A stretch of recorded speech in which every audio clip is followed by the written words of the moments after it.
Hello friends, welcome to our channel Satya GS classes. तो चलिए start करते हैं। लेखपाल सफलता बैच के अंतर्गत हम पढ़ रहे हैं हिस्ट्री को, और आज की जो क्लास है ये एक रिवीजन क्लास होगी। ठीक है, आज की क्लास में हम संपूर्ण मध्यकालीन भारत के इतिहास को एक ही क्लास के माध्यम से कवर करेंगे। ठीक है, तो अगर आप ये क्लास देखते हैं तो मध्यकालीन भारत का इतिहास आपका पूरा अच्छे तरीके से रिवाइज हो जाएगा।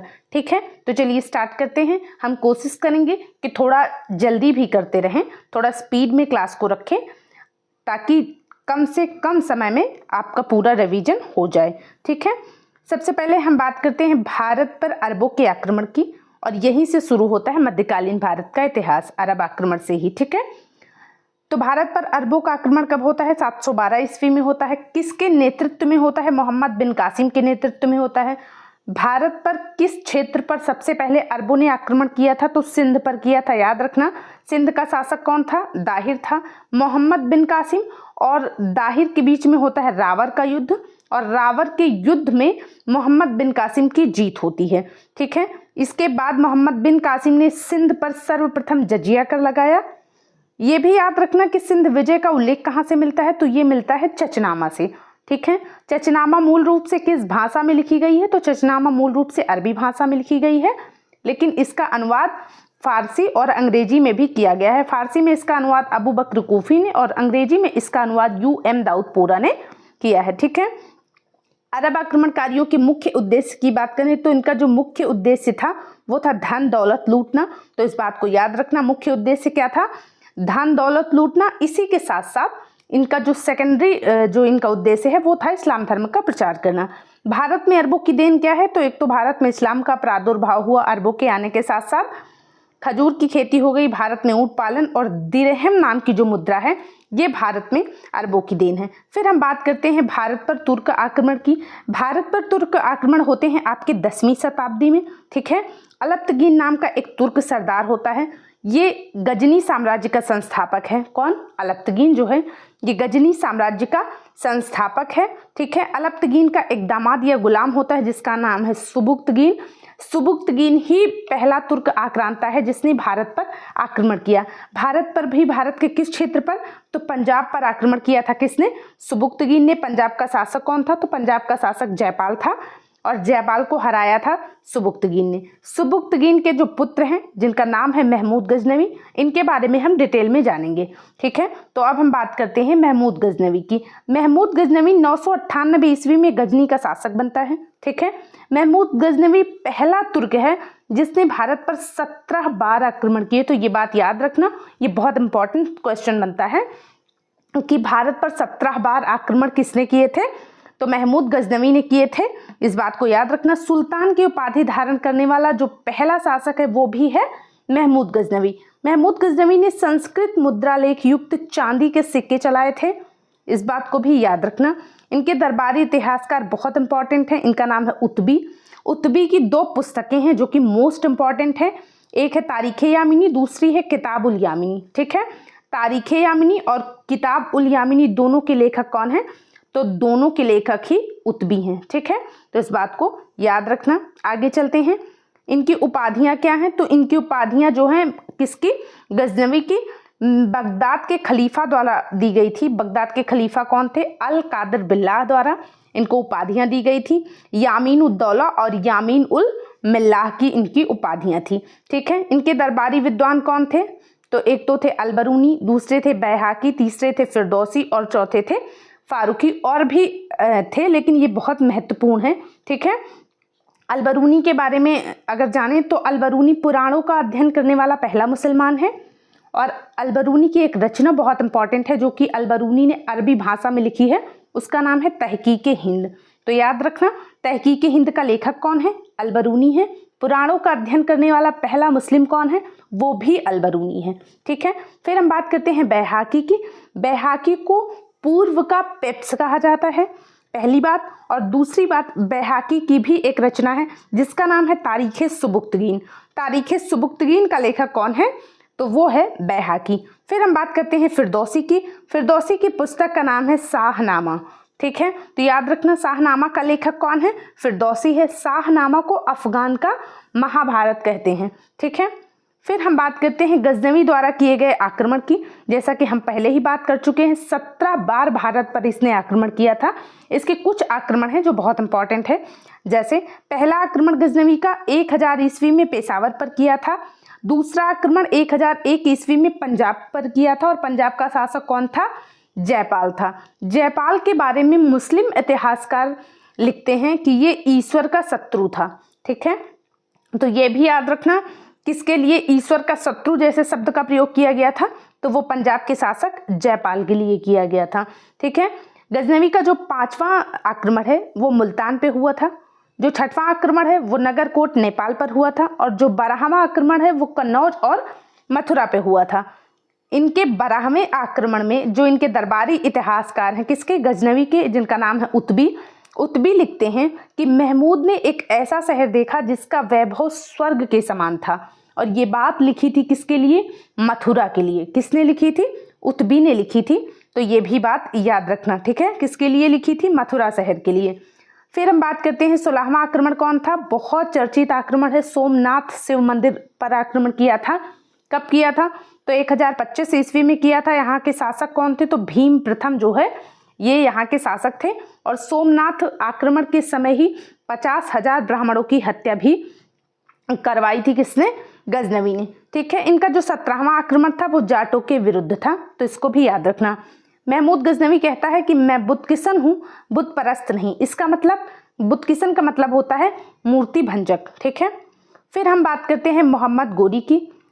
मोहम्मद गोरी गौर का शासक बनता है। शहाबुद्दीन मोहम्मद गोरी गौर का शासक बनता है 1173 ईस्वी में। 1700 नहीं, 1173 ईस्वी में मोहम्मद गोरी गौर का शासक बनता है। ठीक है, गोरी जो है ये मूलतः संसबनी वंश का था। इसका उद्देश्य क्या था? तो मोहम्मद गोरी का उद्देश्य था भारत में मुस्लिम साम्राज्य की स्थापना करना। आप अरबों के उद्देश्य को याद रखना, उनका उद्देश्य था भारत में धन दौलत लूटना। लेकिन हम अगर बात करें मोहम्मद गोरी की उद्देश्य की, तो इसका उद्देश्य क्या था? भारत में मुस्लिम साम्राज्य की स्थापना करना। प्रथम आक्रमण गोरी ने किया था 1175 ईस्वी में। कहाँ पर? मुल्तान पर किया था। दूसरा आक्रमण किया था 1178 में। कहाँ पर? गुजरात पर। गुजरात का शासक कौन था? तो मूलराज द्वितीय या भीम द्वितीय था। इसके द्वारा पराजित किया गया था किसको? मोहम्मद गोरी को। और ये गोरी की भारत में प्रथम हार है। जो इनका दूसरा आक्रमण हुआ था गुजरात आक्रमण में इनको हार मिली थी। किसको? गोरी को। और ये गोरी की भारत में पहली हार है। ठीक है, फिर हम बात करते हैं प्रमुख युद्धों की। जैसे तराइन का पहला युद्ध कब होता है? तो 1191 में, और बहुत इंपॉर्टेंट है, याद रखना। तराइन का जो प्रथम युद्ध है वो होता है 1191 में। किसके बीच में? तो गोरी वर्सेस पृथ्वीराज चौहान के बीच में होता है। और तराइन के प्रथम युद्ध को पृथ्वीराज चौहान जो है वो जीत लेते हैं। ठीक है, फिर होता है तराइन का दूसरा युद्ध। कब? जस्ट 1 साल बाद 1192 ईस्वी में, गोरी और पृथ्वीराज चौहान के बीच में। और तराइन के दूसरे युद्ध में पृथ्वीराज चौहान की हार हो जाती है। ठीक है, फिर हम बात करते हैं चंदावर के युद्ध की। चंदावर का युद्ध होता है 1194 ईस्वी में। किसके बीच में होता है? तो मोहम्मद गोरी और जयचंद के बीच में होता है चंदावर का युद्ध। इसमें जयचंद की हार होती है, तो इस बात को याद रखना। चंदावर के युद्ध को जयचंद हार गए थे। इन युद्धों का विजेता कौन था? तो जो तराइन का प्रथम युद्ध है उसका विजेता था पृथ्वीराज चौहान। तराइन का जो दूसरा युद्ध था उसका विजेता कौन है? मोहम्मद गोरी है। और चंदावर के युद्ध का भी विजेता कौन है? मोहम्मद गोरी है। ठीक है, गोरी द्वारा प्रचलित सिक्कों पर एक तरफ देवी लक्ष्मी की आकृति तथा दूसरी तरफ अरबी भाषा में कलमा खुदा हुआ था। और इस सिक्के का नाम क्या था? तो इस सिक्के को देहलीवाल के सिक्के कहा जाता था। याद रखना, जो देहलीवाल के सिक्के हैं किसने जारी किए थे? मोहम्मद गोरी ने। ठीक है, गोरी का जो सेनापति है बहुत इंपॉर्टेंट है, मोहम्मद बिन बख्तियार खिलजी। इसने बिहार विजय की थी और बंगाल विजय की थी। इसने नालंदा और विक्रमशिला विश्वविद्यालय को नष्ट किया था। तो ये सवाल पूछा जाता है कि नालंदा विश्वविद्यालय को किसने नष्ट किया था? तो वो किया था मोहम्मद बिन बख्तियार खिलजी ने। और ये कौन था? तो ये गोरी का सेनापति था। ठीक है, जो भी गोरी ने प्रदेश जीते थे भारत में उन सबको किसको सौंपा? तो ऐबक को सौंपकर वो वापस चला गया था। ठीक है, अब हम बात करते हैं ऐबक की। और यहाँ से शुरू होता है दिल्ली सल्तनत या सल्तनत काल। मुगल काल और सल्तनत काल। मध्यकालीन भारत के 2 बहुत इंपॉर्टेंट टॉपिक हैं। पहले क्या होता था कि जो क्वेश्चन पूछे जाते थे लगभग इन्हीं 2 टॉपिक से पूछे जाते थे। अभी का क्या है, ट्रेंड थोड़ा बदल रहा है, तो मराठा हो गए, विजयनगर साम्राज्य हो गया, और भी जो अन्य टॉपिक है मध्यकालीन भारत के, उनसे भी क्वेश्चन पूछे जाते हैं, तो उन सबको भी हमने कवर किया है। ठीक है, तो चलिए सल्तनत काल की बात करते हैं। सल्तनत काल पर जो पहला वंश है वो है गुलाम वंश, और गुलाम वंश के संस्थापक कौन है? कुतुबुद्दीन ऐबक। गुलाम वंश का नाम गुलाम वंश क्यों है? इसलिए है क्योंकि जो गोरी है उसी के गुलामों की वजह, गुलामों ने ही ये वंश स्थापित किया था, इसलिए इसको गुलाम वंश कहा गया। ठीक है, तो गुलाम वंश का जो शासनकाल है 1206 से 1290 ईस्वी तक है। दूसरा है दिल्ली सल्तनत पर खिलजी वंश। खिलजी वंश का संस्थापक बहुत इंपॉर्टेंट है, जलालुद्दीन फिरोज खिलजी। इसका जो शासनकाल है 1290 से 1320 ईस्वी तक है। तीसरा है तुगलक वंश। तुगलक वंश का संस्थापक कौन है? गयासुद्दीन तुगलक है, और इसका शासनकाल है 1320 से 1414 ईस्वी। अगला जो वंश है वो है सैयद वंश, और इसके संस्थापक है खिज्र खान। इसका जो टाइम पीरियड है वो है 1414 से 1451 ईस्वी। ठीक है, और अगला है लोदी वंश, और लोदी वंश के जो संस्थापक हैं वो हैं बहलोल लोदी। इसका जो शासन काल है लोदी वंश का 1451 से लेकर 1526 ईस्वी है, और 1526 के बाद से भारत में शुरू हो जाता है मुगल साम्राज्य। ठीक है, चलिए सबसे पहले हम गुलाम वंश को डिटेल में जानते हैं। गुलाम वंश के जो संस्थापक हैं वो हैं कुतुबुद्दीन ऐबक। इनका जो टाइम पीरियड है 1206 से 1290 ईस्वी है। ठीक है, गुलाम वंश के प्रथम शासक हैं कुतुबुद्दीन ऐबक। इन्होंने सुल्तान की उपाधि नहीं धारण की, ये भी याद रखना। मलिक व सिपह सालार की पदवी से खुद को संतुष्ट रखा। इनकी मृत्यु कब होती है? 1210 में चौगान खेलते समय घोड़े से गिरकर ऐबक की मृत्यु हो जाती है। इनकी उपाधियां इंपॉर्टेंट है किसकी? ऐबक की। कुरान ख्वां, लाख बख्श और हातिम ताई। इनकी उदारता के कारण इनको हातिम ताई कहते हैं, लाखों का दान देने के कारण इनको लाख बख्श कहते हैं, और कुरान बहुत सुरीले स्वर में गाते थे इसलिए इनको कुरान ख्वां कहा जाता है। ठीक है, ऐबक की राजधानी क्या थी? तो लाहौर थी, तो ये भी याद रखना। फिर हम बात करते हैं ऐबक के निर्माण कार्य की। तो कुव्वत उल इस्लाम मस्जिद बनवाया था कहाँ पे? दिल्ली में। किसने? ऐबक ने। कुतुब मीनार बनवाया था कहाँ पे? दिल्ली में। किसने? ऐबक ने। और 2.5 दिन का झोपड़ा अजमेर में बनवाया था किसने? ऐबक ने, याद रखना। फिर हम बात करते हैं इल्तुतमिश की। गुलाम वंश का जो दूसरा शासक है, महत्वपूर्ण शासक, वो है इल्तुतमिश। इसने अपनी राजधानी जो है ये दिल्ली को बनाई, और प्रथम वैधानिक सुल्तान था। याद रखना, ऐबक के समय तक जो राजधानी थी वो दिल्ली नहीं थी बल्कि लाहौर थी, लेकिन इल्तुतमिश ने राजधानी दिल्ली बनाई। ठीक है, दिल्ली का प्रथम वैधानिक सुल्तान कौन माना जाता है? इल्तुतमिश ही माना जाता है। इल्तुतमिश जो था ये इल्बरी तुर्क था, और दिल्ली सल्तनत का वास्तविक संस्थापक माना जाता है कौन? इल्तुतमिश। ठीक है, इल्तुतमिश सुल्तान बनने से पहले बदायूं का गवर्नर था। इल्तुतमिश ने ही सर्वप्रथम शुद्ध अरबी सिक्के चलाए, चांदी का टंका और तांबे का जीतल। तो ये सवाल पूछा जाता है कि सर्वप्रथम शुद्ध अरबी सिक्के किस शासक ने चलाए? तो वो गुलाम वंश के शासक हैं इल्तुतमिश, उनको याद रखना।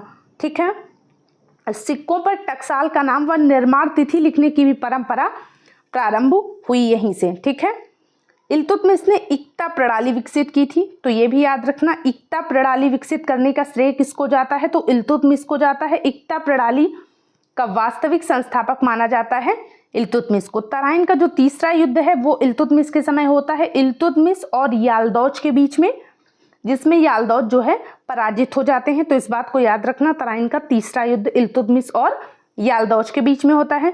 सर्वप्रथम दिल्ली के अमीरों का दमन किसने किया? तो इल्तुतमिश ने ही किया।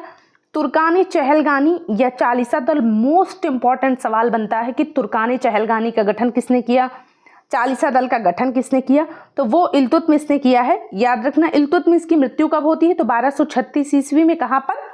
दिल्ली में होती है। फिर हम बात करते हैं इल्तुतमिश के निर्माण कार्य की। ठीक है, हौजे सुल्तानी या सुल्तानगढ़ी का मकबरा किसने बनवाया था? इल्तुतमिश ने। अतारकिन का दरवाजा कहाँ पर? नागौर राजस्थान में। किसने बनवाया? इल्तुतमिश ने। और हौजे शमसी का भी निर्माण इल्तुतमिश ने करवाया था, बदायूं उत्तर प्रदेश में। ठीक है, अब हम बात करते हैं इल्तुतमिश के बाद उनकी पुत्री रजिया सुल्तान की। इनका जो शासनकाल है वो 1236 से 1240 ईस्वी तक है। मध्यकालीन भारत की प्रथम मुस्लिम महिला शासिका है कौन? रजिया सुल्तान। गद्दी पर बैठते समय कुबा और कुलाह धारण करती थी। कुबा क्या है? तो ये कोट होता है, और कुलाह क्या है? तो ये सर पर पहनने वाली टोपी होती है। ठीक है, मलिक जमालुद्दीन याकूत को रजिया ने अमीर आखूर नियुक्त किया था। किसने? रजिया ने नियुक्त किया था। अमीर आखूर क्या होता है? तो ये अश्वशाला का प्रधान होता है। ठीक है। इतगीन को बदायूं का गवर्नर बनाया था। अल्तुनिया को भटिंडा का सूबेदार बनाया था। रजिया के खिलाफ प्रथम विद्रोह किसने किया था? तो वो किया था कबीर अयाज खान ने। नाम याद रखना। ठीक है। रजिया के वजीर का नाम क्या था? मुजहबुद्दीन था। रजिया ने अपने सिक्कों पर उम्दत उल निस्बा की उपाधि धारण करी थी। तो याद रखना, उम्दत उल निस्बा की उपाधि किसने धारण करी? रजिया सुल्तान ने धारण करी थी। बलबन को अमीर शिकार का पद प्रदान किया था रजिया ने। एल्फिंस्टन लिखता है किसके बारे में? रजिया के बारे में, कि रजिया यदि महिला नहीं होती तो उसका नाम भारत के महान शासकों में होता। ठीक है। सिर्फ 4 वर्ष का शासनकाल रहा था रजिया का, याद रखना। फिर हम बात करते हैं मुइजुद्दीन बहराम शाह की। 2 वर्ष तक शासक रहे। नायब ए मुमलकत का नया पद सृजित किया था। किसने? मुइजुद्दीन बहराम शाह ने। सुल्तान के बाद ये सबसे शक्तिशाली पद होता था और दिल्ली सल्तनत का प्रथम नायब जो है वो इतगीन बना था। ठीक है। तो याद रखना, नायब ए मुमलकत का पद बहुत इंपॉर्टेंट था। सुल्तान के बाद सबसे शक्तिशाली पद था और पहले नायब कौन बने थे? इतगीन बने थे। फिर हम बात करते हैं अगले शासक अलाउद्दीन मसूद शाह की।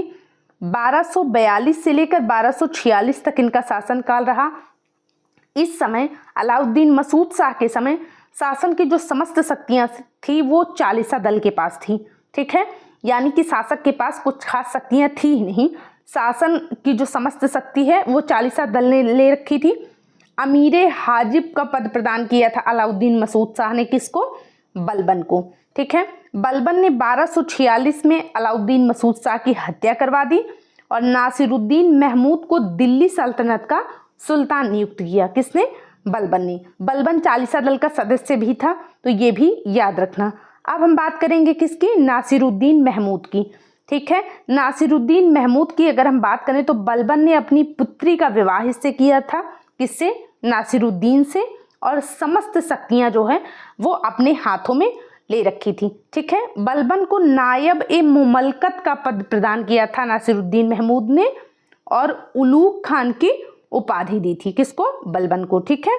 महमूद को इसके साधारण जीवन के कारण दरवेश राजा की उपाधि दी जाती है। तो याद रखना, सल्तनत के किस सुल्तान को दरवेश राजा कहा जाता है? तो गुलाम वंश के शासक है नासिरुद्दीन महमूद। इनका शासनकाल 1246 से 1265 ईस्वी तक रहा। इसके बाद शासक कौन बनते हैं? तो बलबन बनते हैं। 1265 से 1287 ईस्वी तक का जो शासनकाल रहा ये किसका रहा? बलबन का रहा। इनका नाम, मूल नाम जो है बलबन का वो है बहाउद्दीन।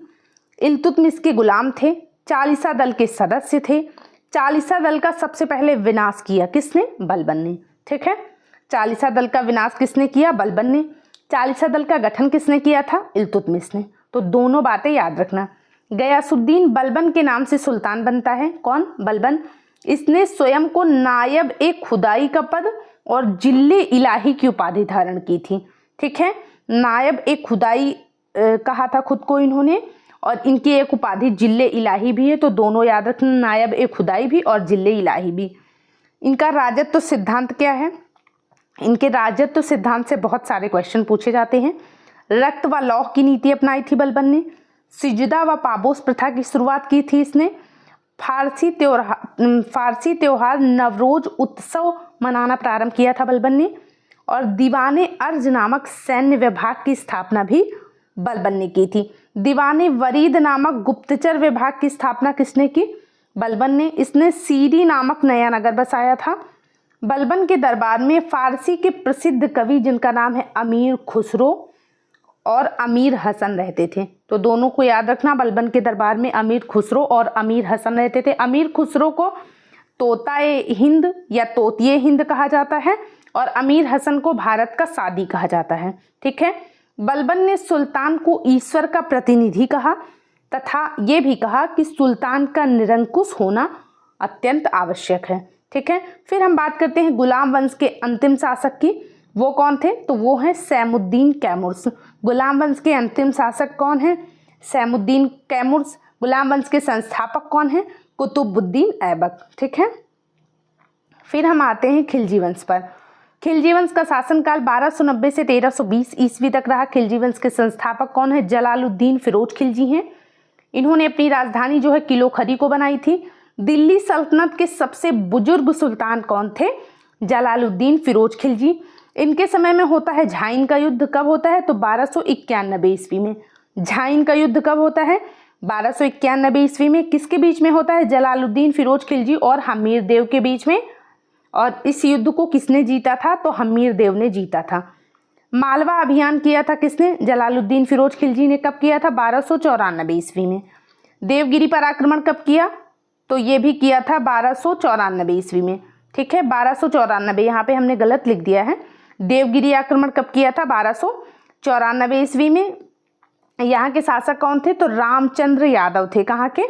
देवगिरी के। ठीक है, इसने ईरानी फकीर सीदी मौला की हत्या करवाई थी हाथी के पैरों तले कुचलवाकर, और ये क्वेश्चन पूछा गया है तो इस बात को याद रखना। फिर हम बात करते हैं खिलजी वंश के दूसरे शासक और सबसे महत्वपूर्ण शासक अलाउद्दीन खिलजी के बारे में। 1296 से लेकर 1316 तक इनका शासनकाल रहा। अलाउद्दीन खिलजी का बचपन का नाम क्या है? अली या गुरसास्प। अलाउद्दीन जो है ये सुल्तान बनने से पहले कड़ा मानिकपुर का सूबेदार था। इसका राज्याभिषेक दिल्ली में बलबन के लाल महल में करवाया गया था। इसकी उपाधियां बहुत इंपॉर्टेंट हैं अलाउद्दीन खिलजी की। ये खुद को सिकंदर द्वितीय या सिकंदर सानी कहता था। खलीफा का नायब, विश्व का सुल्तान, जनता का चरवाहा और युग का विजेता, ये सारी उपाधियां किसकी हैं? ये सारी अलाउद्दीन खिलजी की उपाधियां हैं। ठीक है, अलाउद्दीन खिलजी ने सेना को नगद वेतन देने और स्थायी सेना की नींव रखी थी। तो याद रखना, स्थायी सेना की नींव किसने रखी थी दिल्ली सल्तनत में? तो वो रखी थी अलाउद्दीन ने। स्थायी सेना का नाम क्या था? हस्म ए मुतर्रब कहा जाता था। घोड़ा दागने व सैनिकों का हुलिया लिखने की प्रथा की जो शुरुआत की थी वो भी अलाउद्दीन खिलजी ने की थी। भू राजस्व की दर बढ़ाकर उपज का 1/2 भाग या 50% या आधा कह सकते हैं। ठीक है, उपज का आधा इसने भू राजस्व को कर दिया था। मूल्य नियंत्रण प्रणाली को दृढ़ता से लागू किया था अलाउद्दीन खिलजी ने। इसने धर्म पर राज्य का नियंत्रण स्थापित किया था। ठीक है, उलेमा वर्ग के प्रभाव से मुक्त रहा। उत्तर भारत को जीतकर वहां पर प्रत्यक्ष शासन स्थापित किया, जबकि दक्षिण भारत को जीतकर वहां से केवल वार्षिक कर वसूला। अर्थात दक्षिण भारत पर अलाउद्दीन खिलजी ने अप्रत्यक्ष शासन स्थापित किया था। इसके शासनकाल में मंगोलों ने सर्वाधिक 6 बार आक्रमण किया था। किसके शासनकाल में? अलाउद्दीन खिलजी के। और मंगोल आक्रमण से बचने के लिए अलाउद्दीन खिलजी ने 1304 ईस्वी में सीरी फोर्ट की स्थापना की थी। ठीक है, भूमि की वास्तविक आय पर राजस्व निश्चित करने वाला भारत का पहला मुस्लिम शासक है अलाउद्दीन खिलजी। अलाउद्दीन खिलजी के प्रमुख अभियान की बात करते हैं तो इनका एक है गुजरात आक्रमण। कब किया था? 1299 ईस्वी में। और शासक कौन था? तो कर्ण बघेल गुजरात का शासक था। अलाउद्दीन के गुजरात आक्रमण में सेनापति थे नुसरत खान और उलूग खान। गुजरात विजय के दौरान नुसरत खान ने मलिक काफूर को खरीदा था, और मलिक काफूर को 1000 दिनारी भी कहा जाता है, तो इस बात को भी याद रखना। अलाउद्दीन खिलजी का जो जैसलमेर अभियान है 1299 ईस्वी का है। रणथंभौर अभियान कब का है? 1301 ईस्वी का है। शासक कौन थे रणथंभौर के? तो हमीर देव थे। इनका जो वारंगल अभियान है 1303 का है। 2 बार किया था वारंगल अभियान, 1303 में और 1308 में। और वारंगल अभियान से ही अलाउद्दीन को कोहिनूर हीरा भी प्राप्त हुआ था। ठीक है, फिर हम बात करते हैं द्वार समुद्र आक्रमण की। 1310-1311 में किया था द्वार समुद्र आक्रमण। यहाँ के शासक कौन थे? तो बीर बल्लाल जो है ये यहाँ के शासक थे। फिर है देवगिरी आक्रमण, 1296 ईस्वी में किया था। ठीक है, स्वयं अलाउद्दीन ने नेतृत्व किया था देवगिरी आक्रमण का। कब? 1296 ईस्वी में। इसके बाद 1306-07 में किया था, तो वो हुआ था मतलब मलिक काफूर के नेतृत्व में, अलाउद्दीन स्वयं नहीं गया था। इसके बाद हम बात करते हैं अलाउद्दीन द्वारा सृजित नवीन पद की, जैसे सहना ए मंडी, ये कौन था? तो ये बाजार का अधीक्षक होता था। और दीवान ए रियासत, ये व्यापारियों पर नियंत्रण से संबंधित था। परवाना नवीस, ये वस्तुओं की परमिट जारी करता था। और दीवान मुस्तक राज, दीवान मुस्तक राज की स्थापना किसने की थी? अलाउद्दीन खिलजी ने। तो इसको याद रखना। फिर हम बात करते हैं अलाउद्दीन के निर्माण कार्य के बारे में। जमैयत खाना मस्जिद अलाउद्दीन ने बनवाई थी। अलाई दरवाज़ा का निर्माण भी इसने करवाया था। अलाई दरवाज़ों को इस्लामी वास्तुकला का रत्न कहा जाता है, तो उसको भी याद रखना। सीरी का किला बनवाया था कहाँ पे? दिल्ली में। और 1000 खंबा महल का भी निर्माण अलाउद्दीन खिलजी ने करवाया था। फिर हम बात करते हैं अलाउद्दीन द्वारा लगाए गए नवीन कर के बारे में। तो चराई कर और गढ़ी कर दोनों किसने लगाए थे? अलाउद्दीन खिलजी ने। चराई कर जो है ये दुधारू पशुओं पर लगता था, और जो गढ़ी कर यानी घरों और झोपड़ियों पर जो रहने पर लगता था वही है गढ़ी कर। ठीक है। अपने राजस्व सुधारों के अंतर्गत अलाउद्दीन खिलजी ने सर्वप्रथम मिल्क इनाम एवं वक्फ के अंतर्गत दी गई भूमि को वापस लेकर उसे खालसा भूमि में बदल दिया था। खालसा भूमि से कर वसूलने वाला जो प्रथम सुल्तान है वो भी कौन है? तो वो भी है अलाउद्दीन खिलजी। ठीक है। जोधपुर ताम्रपत्र लेख में लिखा जाता है अलाउद्दीन के बारे में कि अलाउद्दीन के देवतुल्य शौर्य से संपूर्ण धरती कंपायमान हो उठी। ये बात लिखी है जोधपुर ताम्रपत्र लेख में। ठीक है। जैन मुनि कनक सूरी लिखते हैं कि अलाउद्दीन द्वारा जीते गए किलों की गणना कौन कर सकता है? अलाउद्दीन खिलजी ने अकाल के समय अनाज वितरण हेतु राशनिंग प्रणाली की व्यवस्था की थी। राशनिंग प्रणाली प्रारंभ की थी। अनाज भंडारण हेतु गोदाम भी स्थापित किए थे। फिर हम बात करते हैं मुबारक शाह खिलजी की। 1316 से 1320 ईस्वी। इनकी उपाधि क्या है? तो इनकी उपाधि है खलीफा की। ठीक है। अल इमाम, उल इमाम और खिलाफत उल्लह, ये सारी उपाधियाँ किसकी हैं? मुबारक शाह खिलजी की हैं। मुबारक शाह खिलजी के बाद नासिरुद्दीन खुसरव शाह जो हैं, इन्होंने मुबारक शाह खिलजी की हत्या की और खुद शासक बन बैठे। कौन? नासिरुद्दीन खुसरव शाह। इनकी उपाधि क्या है? पैगंबर के सेनापति। इन्होंने अपने नाम का खुतबा पढ़वाया। ये जो है ये हिंदू से मुसलमान धर्मांतरित हुआ व्यक्ति था। इसे इस्लाम का शत्रु कहा गया। किसके द्वारा? विरोधियों के द्वारा। तो इस बात को याद रखना। किसको? नासिरुद्दीन खुसरव शाह को। फिर हम बात करते हैं तुगलक वंश की। 1320 से लेकर 1414 ईस्वी तक रहता है तुगलक वंश। दिल्ली सल्तनत पर सबसे लंबे समय तक शासन करने वाला राजवंश कौन सा है? तो तुगलक वंशी है। तुगलक शासक जो थे ये करौना तुर्क थे, अर्थात इनकी माँ हिंदू थी और इनके जो पिता थे वो तुर्क थे। तुगलक वंश का संस्थापक कौन है? गयासुद्दीन तुगलक है। गयासुद्दीन तुगलक की उपाधि इंपॉर्टेंट है। मलिक उल गाजी की उपाधि धारण की थी इसने। मंगोलों के साथ 29 बार युद्ध किया था। किसने? गयासुद्दीन तुगलक ने। और अंततः उन्हें पराजित कर गाजी की उपाधि धारण करी।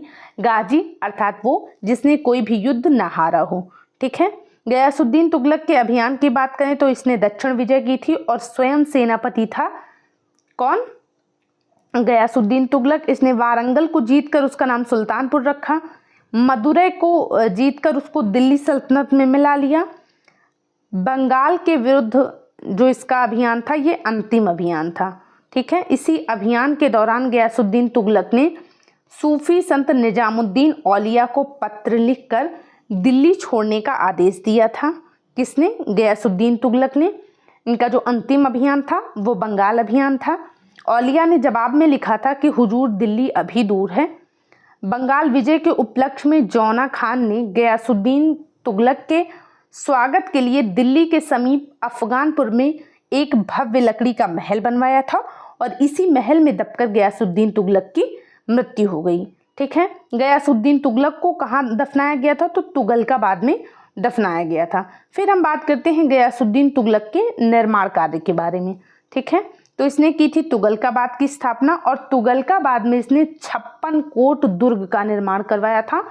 तो इसको भी याद रखना। बेगमपुर दिल्ली में विजय मंडल का निर्माण करवाया था। खिड़की मस्जिद का निर्माण करवाया था और चिरागे दिल्ली का निर्माण करवाया था। किसने? गयासुद्दीन तुगलक ने। गयासुद्दीन तुगलक पहला सुल्तान है जिसने किसानों के प्रति उदारवादी दृष्टिकोण अपनाया था। सिंचाई के लिए कुआं एवं नहरों का निर्माण करवाया था। संभवतः नहरों का निर्माण करने वाला प्रथम शासक भी है गयासुद्दीन तुगलक। इसने डाक व्यवस्था और यातायात व्यवस्था को भी तीव्र बनाया था। फिर हम बात करते हैं मोहम्मद बिन तुगलक की। 1325 से 1351 ईस्वी। मोहम्मद बिन तुगलक का मूल नाम क्या है? जौना खान है। सर्वाधिक साम्राज्य विस्तार इसके समय हुआ था। कुल 23 प्रांत थे मोहम्मद बिन तुगलक के साम्राज्य में या इसके राज्य में। दो जैन मुनि जिनका नाम है राजशेखर और जिन प्रभु सूरी, इन दोनों को इसने संरक्षण दिया था। किसने? मोहम्मद बिन तुगलक ने राजशेखर और जिन प्रभु सूरी को अपने दरबार में रखा था। हिंदू त्योहारों दीपावली, दशहरा और होली में भाग लेने वाला शासक था कौन? मोहम्मद बिन तुगलक। इसके आध्यात्मिक गुरु कौन है? निजामुद्दीन औलिया हैं।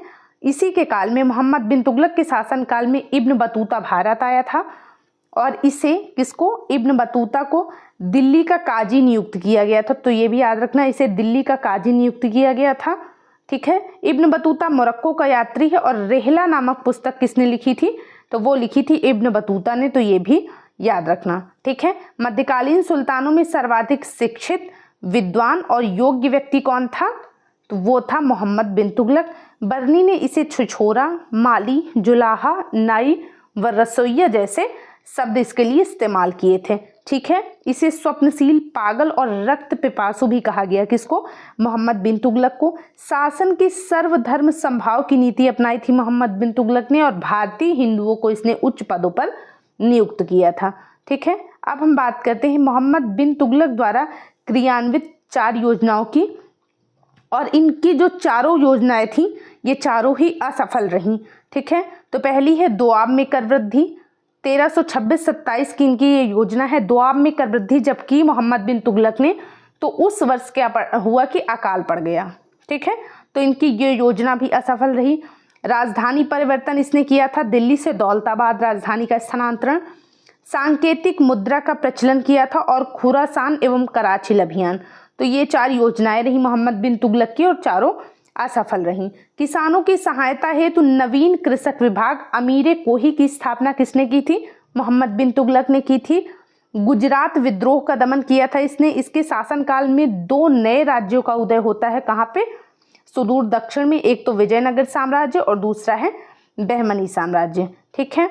मोहम्मद बिन तुगलक को धनवानों का राजकुमार कहा गया है। किसके द्वारा? तो थॉमस एडवर्ड के द्वारा मोहम्मद बिन तुगलक को धनवानों का राजकुमार कहा गया है। अदली नामक चांदी का सिक्का किसने चलाया था? मोहम्मद बिन तुगलक ने। तो इसको भी याद रखना। मोहम्मद बिन तुगलक जो था ये शेख अलाउद्दीन का शिष्य था तथा सल्तनत का पहला शासक था जो अजमेर में शेख मुइनुद्दीन चिश्ती की दरगाह पर और बहराइच में सालार मसूद गाजी के दरबार में गया था। फिर हम बात करते हैं फिरोज तुगलक की।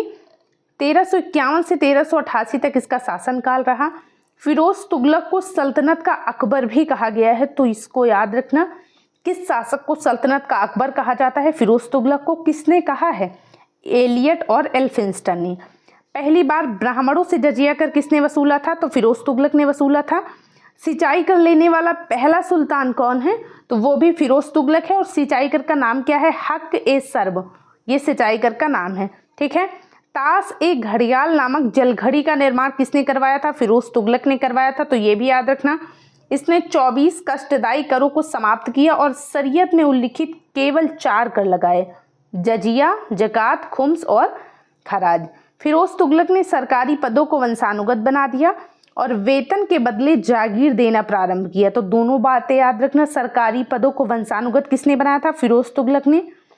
सुल्तान को दी जाने वाली भेंट जिसे नजराना कहा जाता है उसको भी बंद करवा दिया था फिरोज तुगलक ने। ठीक है। अब हम बात करते हैं फिरोज तुगलक द्वारा स्थापित विभागों के बारे में। मोस्ट इंपॉर्टेंट हैं। कई नए विभागों की स्थापना की थी, जैसे दीवाने बंदगान, ये दास विभाग था। किसने स्थापित किया था? फिरोज शाह तुगलक ने। दूसरा है दारुल सफ़ा। दारुल सफ़ा क्या है? तो ये निःशुल्क चिकित्सालय है। किसके द्वारा? फिरोज शाह तुगलक द्वारा स्थापित। दीवाने खैरात, ये दान विभाग है, इसकी स्थापना फिरोज शाह तुगलक ने की थी। दीवाने इस्तेहाक जो है ये पेंशन विभाग है, इसकी स्थापना की। और सार्वजनिक निर्माण विभाग PWD की भी स्थापना की थी। इसने बेरोजगारों हेतु रोजगार कार्यालय की स्थापना की और वहाँ पे व्यावसायिक पाठ्यक्रम भी लागू किया था। ठीक है। उलेमा वर्ग को खुश करने के लिए फिरोज शाह तुगलक ने क्या किया था? तो ये भी जान लीजिए। एक तो हिंदू मंदिरों की मरम्मत पर रोक लगा दी। दूसरा, पुरी के जगन्नाथ मंदिर को तोड़ा। तीसरा, नगरकोट नेपाल के ज्वालामुखी मंदिर को तोड़ा तथा यहाँ से लूटे गए 13,000 ग्रंथों में से कुछ को फारसी भाषा में विद्वान अपाउद्दीन द्वारा दलायते फिरोज शाही के नाम से अनुवाद करवाया था। ठीक है। अब हम बात करते हैं स्थापत्य की। फिरोज शाह तुगलक ने क्या क्या कार्य करवाए थे स्थापत्य कला के क्षेत्र में। अशोक के 2 स्तंभों को दिल्ली में स्थापित करवाया था, टोपरा और मेरठ स्तंभ को दिल्ली में किसने स्थापित करवाया था? फिरोज शाह तुगलक ने। खाने जहां तेलंगानी का अष्टभुजाकार मकबरा का निर्माण भी करवाया था, कहाँ पे? दिल्ली में। किसने? फिरोज शाह तुगलक ने। ठीक है, दिल्ली की प्रथम अष्टभुजाकार इमारत जो है ये है खाने जहां तेलंगानी का मकबरा। 300 नए नगरों का इसने निर्माण किया था। हरियाणा में फतेहाबाद और हिसार, उत्तर प्रदेश में जौनपुर व फिरोजाबाद, पंजाब में है फिरोजपुर। इसके अलावा फिरोज शाह कोटला नगर की स्थापना इसने कहाँ पे की थी? दिल्ली में की थी। फिरोज शाह कोटला नगर को जिन्नों का नगर भी कहा जाता है। वर्तमान में इसका जो नया नाम है वो है अरुण जेटली नगर। ठीक है, नहरों का सर्वाधिक निर्माण भी किसने करवाया था? फिरोज शाह तुगलक ने। जैसे रजवा नहर हो गया, उलूग खानी नहर हो गया, ये फिरोज शाह तुगलक द्वारा खुदवाई गई नहरें हैं। ठीक है, फिरोज शाह तुगलक द्वारा चलाए गए सिक्के कौन कौन से हैं? तो एक तो है अद्धा, दूसरा है विक। ये चांदी और तांबे के मिश्रित सिक्के होते थे, अद्धा और विक। इसके अलावा संसगनी और हस्तगनी ये भी सिक्के किसने चलवाए थे? फिरोज शाह तुगलक ने। इनकी आत्मकथा इंपॉर्टेंट है, फुतुहाते फिरोज शाही। ये किसकी आत्मकथा है? फिरोज शाह तुगलक की। ठीक है, फिरोज शाह तुगलक की बात करें तो इसने जियाउद्दीन बर्नी और शमसे सिराज अफीक को अपना संरक्षण दिया था। जियाउद्दीन बर्नी बहुत इंपॉर्टेंट है। इन्होंने 2 पुस्तकों की रचना की थी, एक तो तारीख फिरोज शाही, दूसरा है फतवाए जहांदारी। तारीख फिरोज शाही और फतवाए जहांदारी दोनों के लेखक कौन थे? तो वो थे जियाउद्दीन बर्नी। ठीक है, फिरोज शाह तुगलक के बाद शासक बनते हैं गयासुद्दीन तुगलक शाह द्वितीय। इनके बारे में कुछ खास पढ़ने को है नहीं। इसके बाद शासक बनते हैं अबू बकर और फिर शासक बनते हैं मोहम्मद शाह। सबसे बाद में हम बात करेंगे नासिरुद्दीन महमूद तुगलक की। इनके बारे में क्या इंपॉर्टेंट है? तुगलक वंश के अंतिम शासक हैं नासिरुद्दीन महमूद तुगलक। 1398 ईस्वी में मंगोल शासक तैमूरलंग ने भारत पर आक्रमण किया था। तो ये याद रखना, किसके समय में किया था? नासिरुद्दीन महमूद तुगलक के समय में।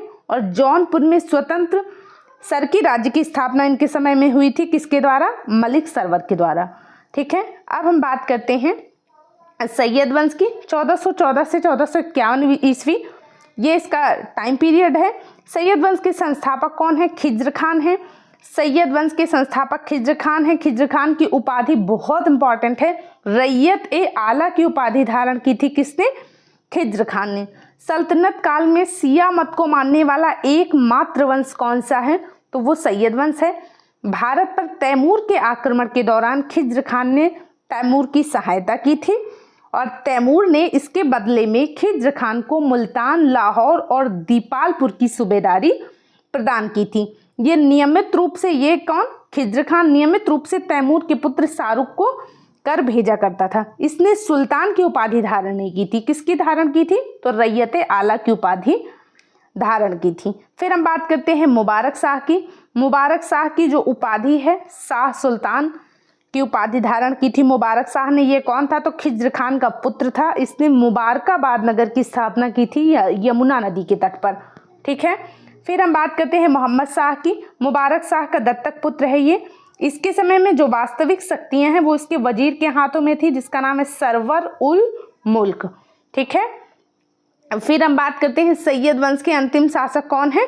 तो वो है अलाउद्दीन आलम शाह। सैयद वंश के अंतिम शासक का नाम क्या है? अलाउद्दीन आलम शाह जो है ये सैयद वंश के अंतिम शासक हैं। और इसके बाद हम बात करते हैं लोदी वंश की। लोदी वंश का जो शासनकाल है 1451 से 1526 ईस्वी तक रहा। लोदी वंश के संस्थापक कौन है? बहलोल लोदी हैं। 1451 से 1489 ईस्वी तक इनका शासनकाल है। किसका? बहलोल लोदी का। बहलोल लोदी ने दिल्ली पर प्रथम अफगान साम्राज्य की नींव डाली। तो ये याद रखना, दिल्ली पर प्रथम अफगान साम्राज्य की नींव किसने डाली थी? तो वो डाली थी बहलोल लोदी ने। बहलोल लोदी अपने सरदारों को मकसदे अली कहकर पुकारता था। ठीक है, अपने अमीर सरदारों के सामने ये कभी भी सिंहासन पर नहीं बैठता था। कौन? बहलोल लोदी। इसकी जो सबसे महत्वपूर्ण विजय है वो जौनपुर विजय है। तांबे का जो बहलोली सिक्का है वो किसने चलाया था? तो ये बहलोल लोदी ने चलाया था। और मुगल शासक अकबर के शासन काल तक लगभग ये बहलोली सिक्का जो है ये चलता रहा था। ठीक है, सल्तनत पर सबसे लंबे समय तक शासन करने वाला जो पहला सुल्तान है वो कौन है? तो वो बहलोल लोदी है। अपनी मृत्यु से पहले अपना उत्तराधिकारी उसने अपने तीसरे पुत्र निजाम खान को चुना था। तो याद रखना, निजाम खान जिसे भारतीय इतिहास में सिकंदर शाह लोदी के नाम से जाना जाता है। तो अब हम बात करेंगे सिकंदर लोदी की। ठीक है, लोदी वंश का महानतम शासक है कौन? सिकंदर शाह लोदी। सुल्तान के पद की गरिमा को इसने पुनः स्थापित किया था। जैसे कि अभी आपने बहलोल लोदी के बारे में पढ़ा, तो उसकी हरकतों के बारे में पढ़ा। सिकंदर लोदी ने सुल्तान के पद की गरिमा को पुनः स्थापित किया। फरमान पढ़ते वक्त अमीर वर्ग खड़ा होकर फरमान सुनेगा। ये आदेश किसका था? सिकंदर लोदी का। इनके समय जो प्रांतीय गवर्नर थे वो शाही फरमान अपने प्रांत से 6 कोस आगे जाकर प्राप्त करते थे। ठीक है, 1504 में आगरा शहर की स्थापना किसने की थी? सिकंदर लोदी ने की थी। और बाद में सिकंदर लोदी ने इसे ही, आगरा को ही अपनी राजधानी बनाया।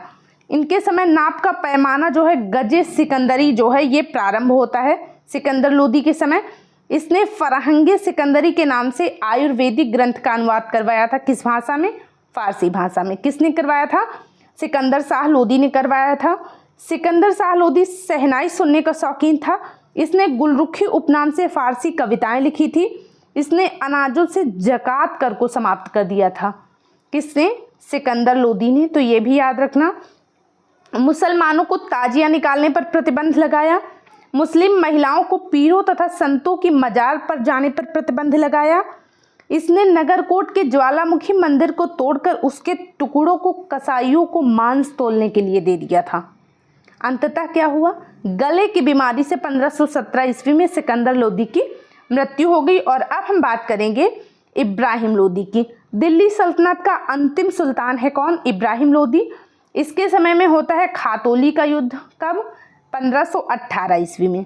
ठीक है, खातौली का युद्ध किसके बीच में होता है? इब्राहिम और राणा सांगा के बीच में होता है। किसका युद्ध? खातौली का युद्ध। और खातौली के युद्ध में राणा सांगा की जीत होती है। तो इस बात को भी याद रखना, खातौली के युद्ध में किसकी जीत होती है? राणा सांगा की जीत होती है। ठीक है, फिर हम बात करते हैं पानीपत के प्रथम युद्ध की। कब हुआ था? तो 1526 ईस्वी में हुआ था। इब्राहिम वर्सेस बाबर के बीच में हुआ था पानीपत का प्रथम युद्ध, जिसमें बाबर की जीत होती है।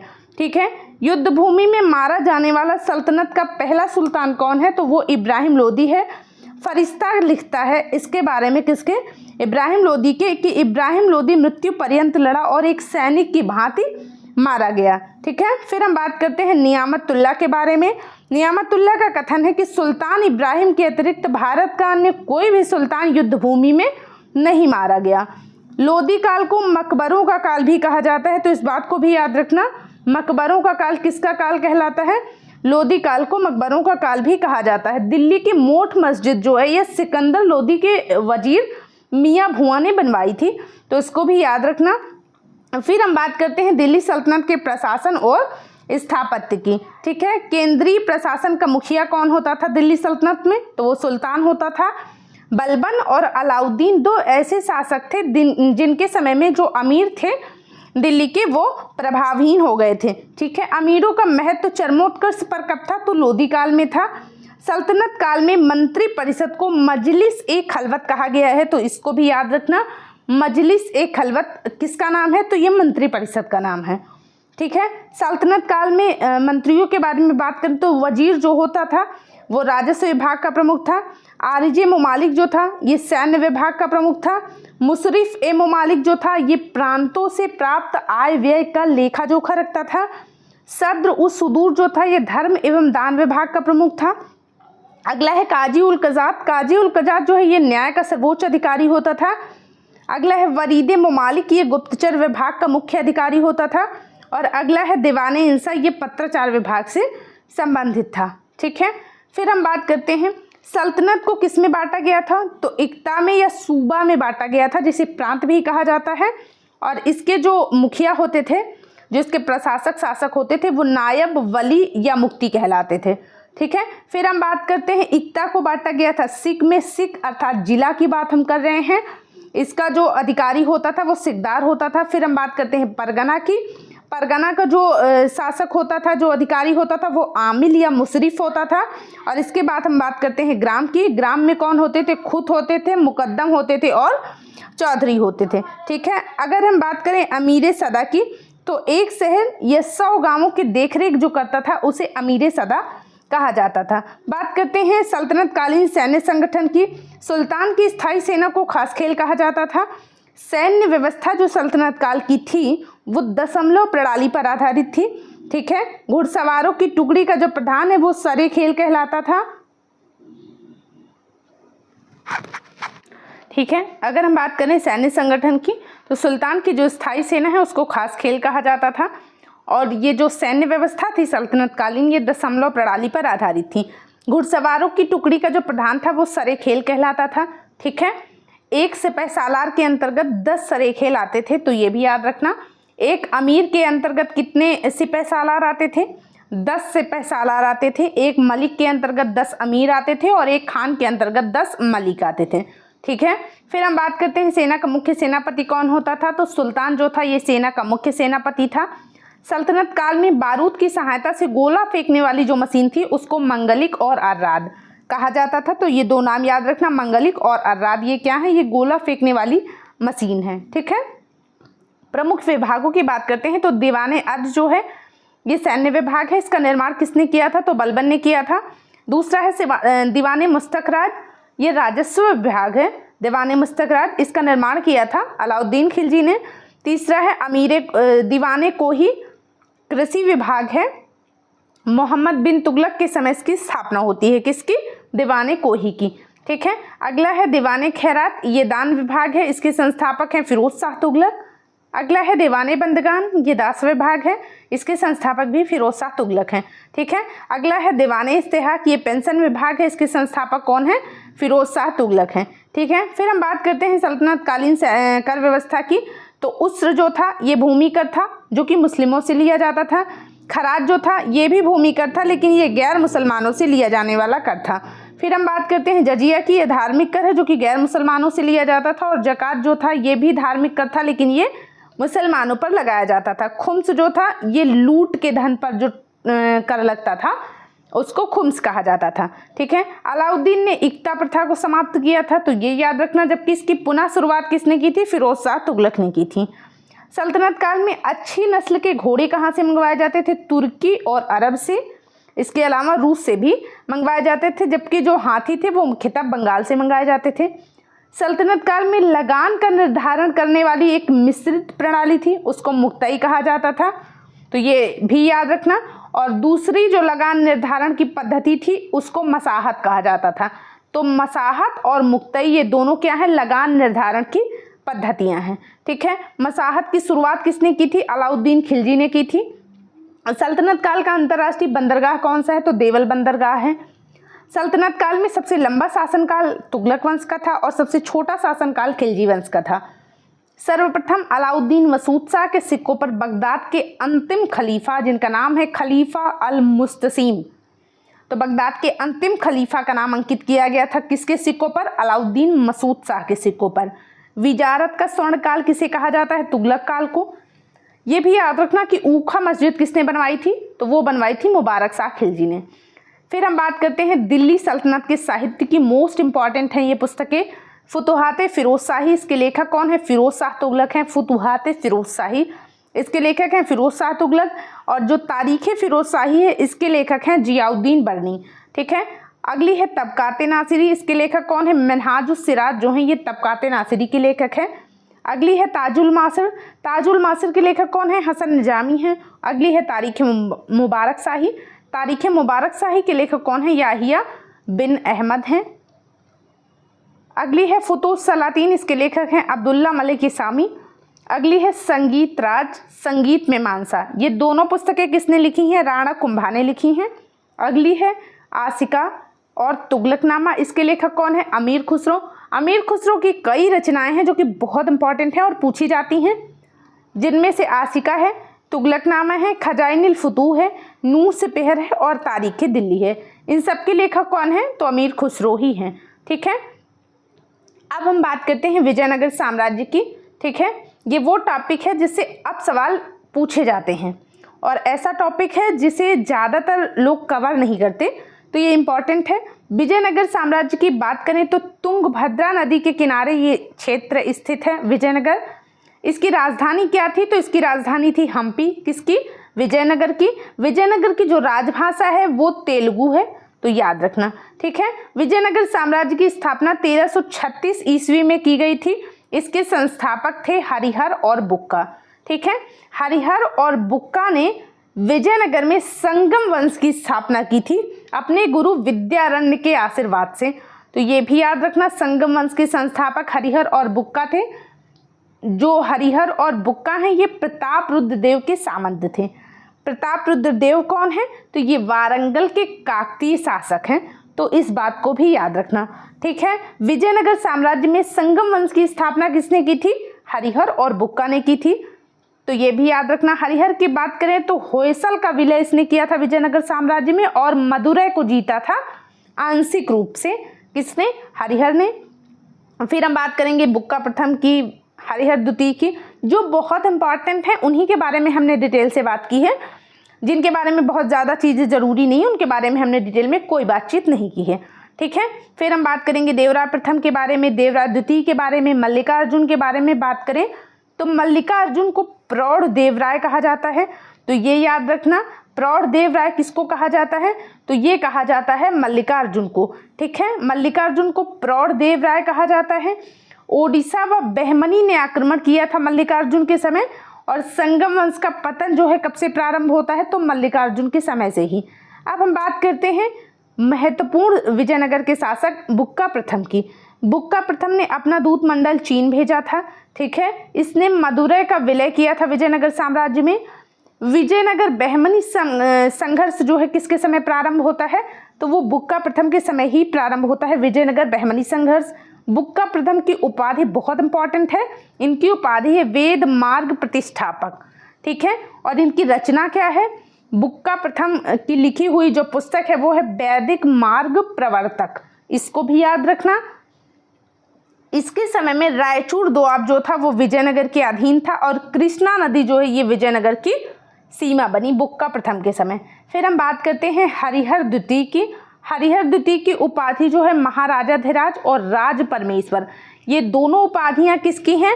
हरिहर द्वितीय की हैं। महाराजाधिराज की उपाधि धारण करने वाला प्रथम शासक कौन है?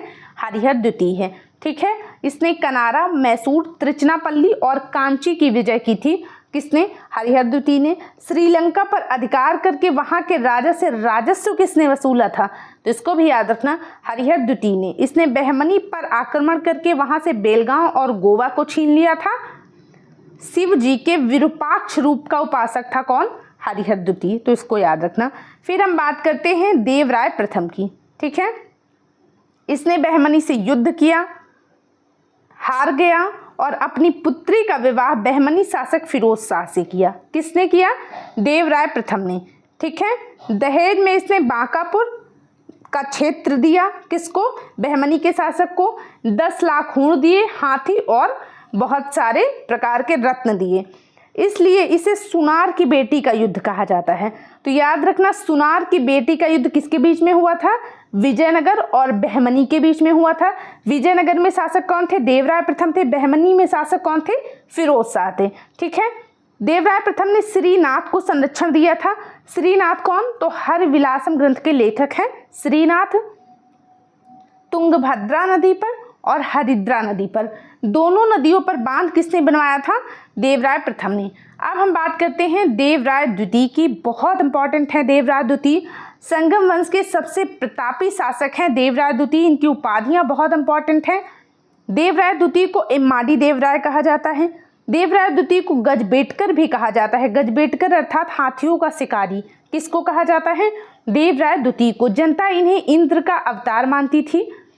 इनके समय में फारसी यात्री अब्दुल रज्जाक ने विजयनगर की यात्रा की थी। किसके समय में? देवराय द्वितीय के समय में। ये जो अब्दुल रज्जाक हैं ये लिखते हैं कि विजयनगर में पुलिस वालों का वेतन वेश्यालय की आय से दिया जाता है। इसने महानाटक सुधानिधि व ब्रह्मसूत्र पर भाष्य लिखा था। किसने लिखा था? देवराय द्वितीय ने महानाटक सुधानिधि पर और ब्रह्मसूत्र पर भाष्य लिखा था देवराय द्वितीय ने। ठीक है, फरिश्ता के अनुसार देवराय द्वितीय ने अपनी सेना में 2000 मुसलमानों को भर्ती किया था। फिर हम बात करते हैं विरूपाक्ष की। संगम वंश का अंतिम शासक कौन है? तो विरूपाक्ष है। ठीक है, तो विजयनगर साम्राज्य पर सबसे पहले स्थापित होता है संगम वंश। इसके बाद जो दूसरा वंश आता है विजयनगर साम्राज्य पर, उसे कहते हैं सालुव वंश। सालुव वंश के संस्थापक कौन है? तो वो है सालुव नरसिंह, हालांकि ज़्यादा समय तक रहा नहीं। तीसरा जो विजयनगर साम्राज्य पर वंश स्थापित होता है उसको कहते हैं तुलुव वंश।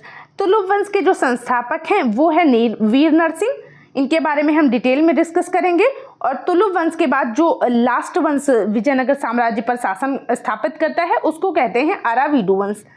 तो इन चारों का क्रम भी याद रखना, ठीक है, संगम, सालुव, तुलुव और अराविडु, ठीक है। तुलुव वंश की बात करें तो तुलुव वंश के जो संस्थापक हैं वो है वीर नरसिंह, और तुलुव वंश के महान शासक और मोस्ट इम्पॉर्टेंट शासक पूरे विजयनगर साम्राज्य के वो हैं कृष्णदेव राय। कृष्णदेव राय का शासनकाल बहुत इंपॉर्टेंट है, 1509 से लेकर 1529 ईस्वी तक कृष्णदेव राय का शासनकाल है। इनकी उपाधियां बहुत इंपॉर्टेंट हैं। कृष्णदेव राय को आंध्र भोज, अभिनव भोज और आंध्र पितामह जैसी उपाधियां प्राप्त थी। इनकी रचनाएं कौन सी हैं? किसकी? कृष्णदेव राय की। एक तो अमुक्तमाल्यद है जो कि इन्होंने तेलुगु भाषा में लिखी थी। इसके अलावा जाम्बवती कल्याणम जो कि संस्कृत भाषा में लिखी थी, और उषा परिणय, ये रचनाएं किसकी हैं? कृष्णदेव राय की। अमुक्तमाल्यद के लेखक हैं, जाम्बवती कल्याणम के लेखक हैं और उषा परिणय के लेखक हैं, ठीक है।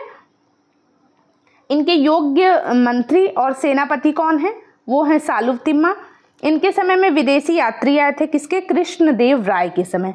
एक तो आए थे डोमिंगो पायस और दूसरे आए थे डुआर्ट बारबोसा। ये दोनों कौन थे? तो ये दोनों पुर्तगाली थे, ये भी याद रखना, डोमिंगो पायस और डुआर्ट बारबोसा। डोमिंगो पायस और बारबोसा आए थे कब? कृष्णदेव राय के दरबार में आए थे। कृष्णदेव राय ने पुर्तगालियों को भटकल में किला बनाने की अनुमति दी थी, तो इसको भी याद रखना। इसके दरबारी कवि कौन है? कृष्णदेव राय के दरबारी कवि जो हैं ये अष्टदिग्गज हैं। अष्टदिग्गज कौन? तो तेलुगु साहित्य के 8 सर्वश्रेष्ठ कवियों के समूह को अष्टदिग्गज कहा जाता है। इस अष्टदिग्गज में जो प्रमुख कवि हैं उनका नाम है अल्लसनी पेद्दन, तो इनको भी याद रखना। अल्लसनी को तेलुगु कविता का पितामह और आंध्र कविता का पितामह भी कहा जाता है, ठीक है। नागला देवी के नाम पर नागलपुर नगर की स्थापना कृष्णदेव राय ने की थी। नागला देवी कौन थी? तो इनकी माता का नाम था। बाबरनामा में भारत का सर्वाधिक शक्तिशाली शासक बताया गया है किसको? कृष्णदेव राय ने, ठीक है। बाबरनामा क्या है? बाबर की आत्मकथा है जो कि बाबर ने लिखी थी तुर्की भाषा में। कृष्णदेव राय द्वारा निर्मित प्रमुख मंदिर कौन से हैं? एक तो है विट्ठल स्वामी मंदिर। विट्ठल स्वामी मंदिर जो है इसको संगीतमय स्तंभों वाला मंदिर कहा जाता है, भगवान विष्णु को समर्पित है। दूसरा है हजारा राम मंदिर जो कि विट्ठल स्वामी मंदिर के प्रवेश द्वार पर इन्होंने बनवाया था। तीसरा है चिदम्बरम मंदिर। चौथा है पार्वती का मंदिर जो कि अंबारम में बनवाया था। पांचवा है बरदराज व एकम्बरनाथ मंदिर। कृष्णदेव राय की मृत्यु कब होती है? तो 1529 ईस्वी में होती है, ठीक है। अगले जो शासक हैं वो है अच्युत देव राय, ठीक है। महामंडलेश्वर नामक नया पद सृजित किया था इन्होंने, और इनके समय में पुर्तगाली यात्री नूनिज जो है ये भारत आया था, ठीक है। अगले शासक है सदाशिव राय। इसके समय में जो समस्त शक्तियां हैं वो महामंडलेश्वर के हाथ में थी, और महामंडलेश्वर कौन थे? तो वो थे राम राय, तो इनको याद रखना। सदाशिव राय के समय में जो समस्त शासन की शक्तियां थी वो महामंडलेश्वर राम राय के हाथों में थी। इनके समय में होता है किसके? सदाशिव राय के समय होता है तालीकोटा का युद्ध। तो ये बहुत इंपॉर्टेंट क्वेश्चन है। तालीकोटा का युद्ध कब होता है? 1565 में होता है। विजयनगर साम्राज्य का शासक कौन था तालीकोटा युद्ध के समय? सदाशिव राय था। हालांकि जो शक्तियां थी मुख्य रूप से वो इनके सर्वोच्च मंत्री महामंडलेश्वर राम राय के हाथों में थी, ठीक है।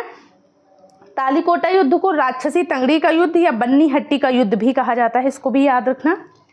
तालीकोटा का युद्ध विजयनगर वर्सेस दक्षिणी राज्यों के एक संघ के बीच में हुआ था। दक्षिणी राज्यों के संघ में शामिल था बीजापुर, अहमदनगर, गोलकुंडा और बीदर। तो क्वेश्चन ये पूछा जाता है कि कौन सा राज्य इसमें शामिल नहीं था? तो बरार नाम का जो राज्य था, बरार जो था वो इसमें शामिल नहीं था। दक्षिणी राज्यों के संघ में बरार शामिल नहीं था, ठीक है। विजयनगर से नेतृत्व किया था राम राय ने, और जो दक्षिणी राज्यों के संघ है इससे नेतृत्व किया था अली आदिल शाह ने, ठीक है। युद्ध के बाद विजयनगर साम्राज्य का पतन होता है क्योंकि राम राय की जो है ये मृत्यु हो जाती है, ठीक है। तालीकोटा युद्ध के बाद जो शासक होता है विजयनगर साम्राज्य का, सदाशिव ने तिरुमल के सहयोग से पेनुकोंडा को राजधानी बनाकर शासन करना प्रारंभ कर दिया। इससे पहले विजयनगर की राजधानी क्या थी, तो वो हम्पी थी, ये भी याद रखना। 1570 ईस्वी में सदाशिव को मारकर तिरुमल ने अराविडु वंश की नींव डाली। अब हम पढ़ते हैं अराविडु वंश के बारे में। अराविडु वंश के संस्थापक कौन है, तिरुमल हैं। इसके अन्य शासकों में रंग द्वितीय है, वेंकट द्वितीय है, रंग तृतीय हैं। हमें क्या जानना है, एक तो ये कि वेंकट द्वितीय ने अपनी राजधानी चंद्रगिरी को बनाया था, ठीक है। वेंकट द्वितीय के शासनकाल में मैसूर की स्थापना की गई थी वोडेयार के द्वारा। रंग तृतीय के बारे में क्या जानना है कि विजयनगर साम्राज्य का अंतिम शासक था। और हाँ, ये भी याद रखना कि चंद्रगिरी जो है ये विजयनगर साम्राज्य की अंतिम राजधानी थी। हमने 3 राजधानियों की चर्चा की है, एक तो सबसे पहली हम्पी थी, दूसरी पेनुकोंडा थी और तीसरी चंद्रगिरी, विजयनगर साम्राज्य की राजधानियाँ।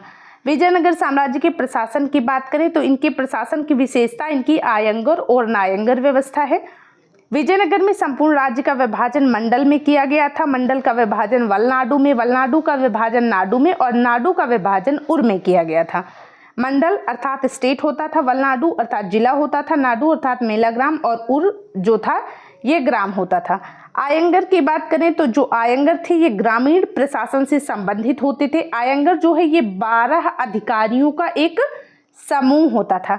ये अवैतनिक होते थे, अर्थात इनको वेतन कैश में नहीं दिया जाता था, बल्कि इनकी सेवाओं के बदले इनको कर मुक्त भूमि प्राप्त होती थी, जिसमें कोई कर नहीं पड़ता था, कोई लगान नहीं देना पड़ता था। ऐसी भूमि आयंगरों को प्राप्त होती थी। कर्णिक नाम का एक आयंगर था जिसके पास जमीन के क्रय विक्रय से संबंधित समस्त दस्तावेज होते थे। किसके पास में, कर्णिक के पास में।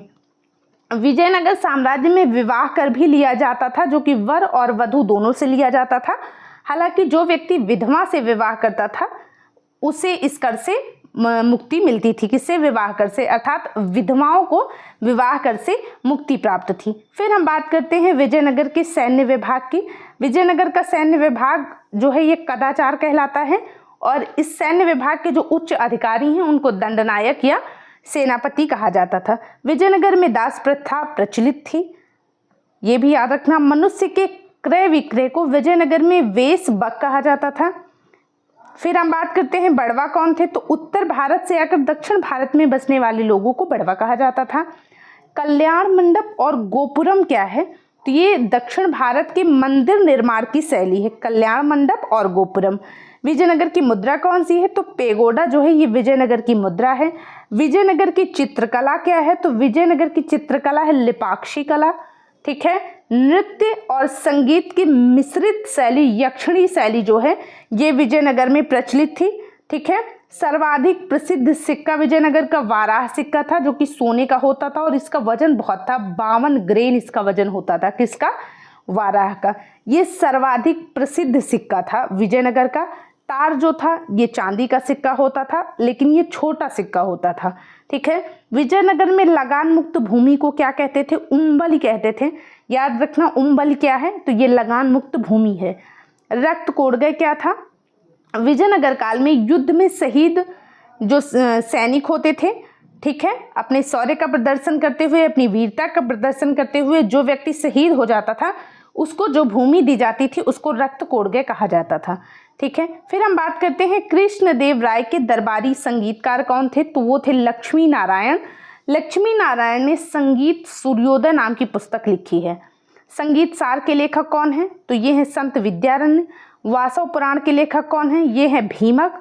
और मधुरा विजयम के लेखक हैं गंगा देवी। गंगा देवी की रचना कौन है, मधुरा विजयम, ठीक है। फिर हम बात करते हैं बहमनी की।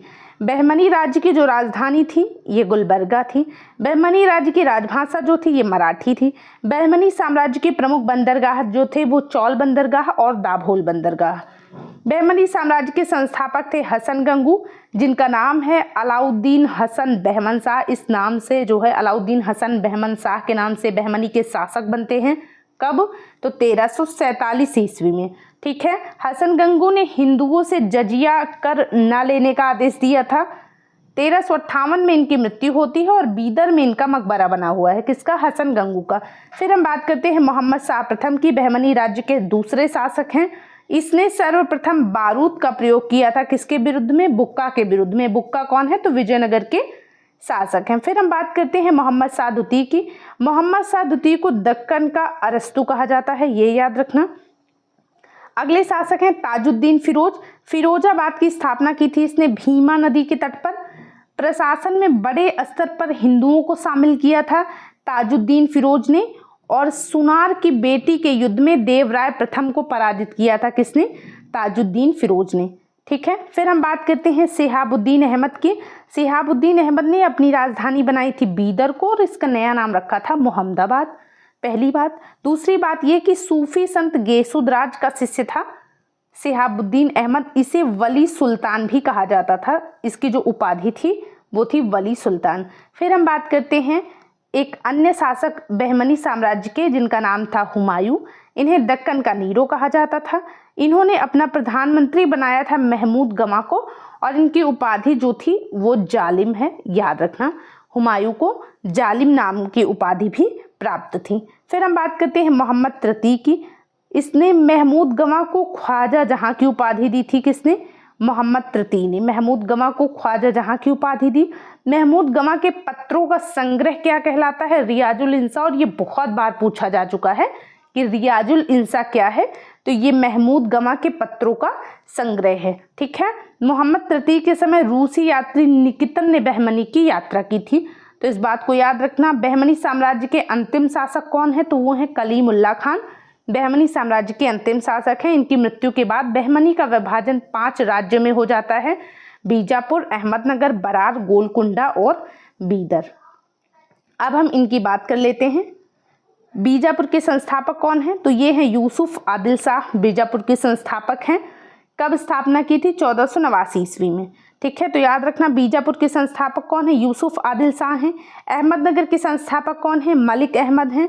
बरार के संस्थापक कौन है? फतेह उल्ला इमाद शाह जो हैं ये बरार के संस्थापक हैं। गोलकुंडा के संस्थापक कौन है? कुली कुतुब शाह हैं। और बीदर के संस्थापक हैं अमीर अली वरीद। ठीक है। यूसुफ आदिल शाह ने आदिल शाही वंश की स्थापना की थी। मलिक अहमद ने निजाम शाही वंश की स्थापना की थी। फतेह उल्ला इमाद शाह ने इमाद शाही वंश की स्थापना की थी। कुली कुतुब शाह ने कुतुब शाही वंश की स्थापना की थी। और अमीर अली वरीद ने वरीद शाही वंश की स्थापना की थी, तो इसको भी याद रखना। अब हम पढ़ेंगे मुगल साम्राज्य के बारे में। ठीक है। मुगल साम्राज्य की बात करें तो इसका जो समय था वो 1526 से लेकर, जो मुगल साम्राज्य के संस्थापक थे वो कौन थे? तो वो बाबर थे। मुगल साम्राज्य का जो समयकाल रहा वो 1526 से लेकर 1707 ईस्वी तक रहा। ठीक है। इसके बाद के जो शासक आते हैं उन्हें हम उत्तरकालीन मुगल सम्राट के नाम से पढ़ते हैं, और ये आधुनिक भारत के इतिहास का टॉपिक रहता है। ठीक है। मुगल साम्राज्य के संस्थापक कौन है? बाबर हैं। इनका जो टाइम पीरियड है वो 1526 से 1530 तक रहा। बाबर की उपाधि जो है ये कलंदर है, और ये बहुत इंपॉर्टेंट है। इसकी उदारता के कारण बाबर को कलंदर भी कहा जाता है। ठीक है। बाबर का जन्म होता है 1483 ईस्वी में। इनके पिता का नाम है उमर शेख मिर्जा, जो कि फरगना के शासक थे। 1507 ईस्वी में बादशाह की उपाधि किसने धारण की थी? बाबर ने धारण की थी। बाबर के 4 पुत्र थे, हुमायूं, कामरान, अस्करी और हिंदाल।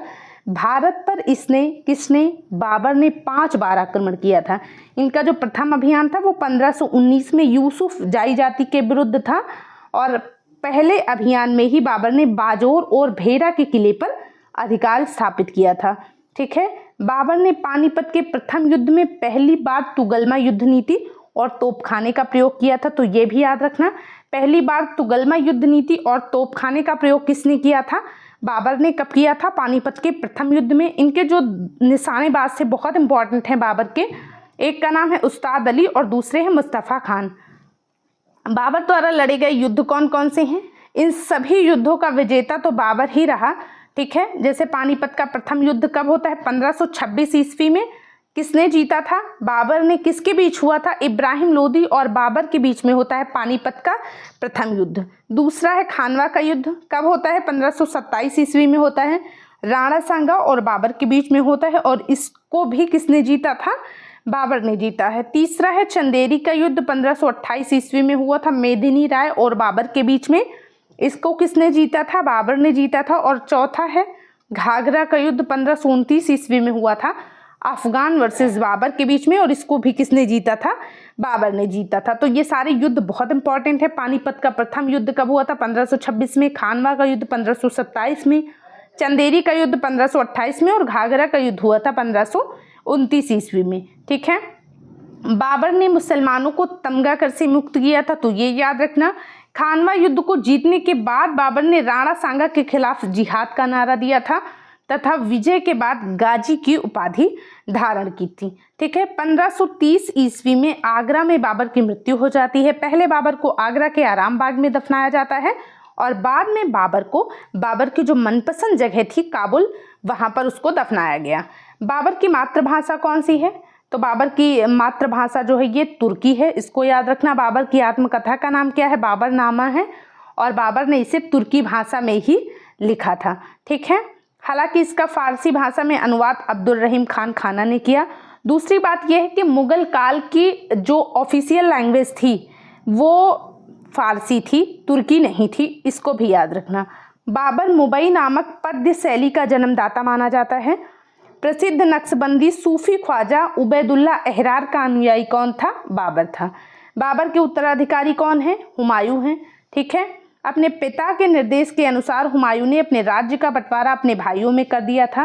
कामरान को इसने काबुल और कंधार दिया था, अस्करी को इसने संभल दिया था, हिंदाल को इसने अलवर और मेवाड़ की जागीर दी थी, और सुलेमान मिर्जा को इसने दिया था बदख्शा का प्रदेश। अब हम बात करते हैं डिटेल में हुमायूं के बारे में। ठीक है। हुमायूं का जो शासनकाल रहा वो 1530 से 1556 ईस्वी तक रहा। हालांकि बीच में शेरशाह सूरी नाम के व्यक्ति ने भी शासन किया है, तो हम उसकी भी बात करेंगे। सबसे पहले हम जानते हैं गद्दी पर बैठने से पहले हुमायूं जो था ये बदख्शा का सूबेदार था। 1533 ईस्वी में हुमायूं ने दीन पनाह नगर की स्थापना की थी।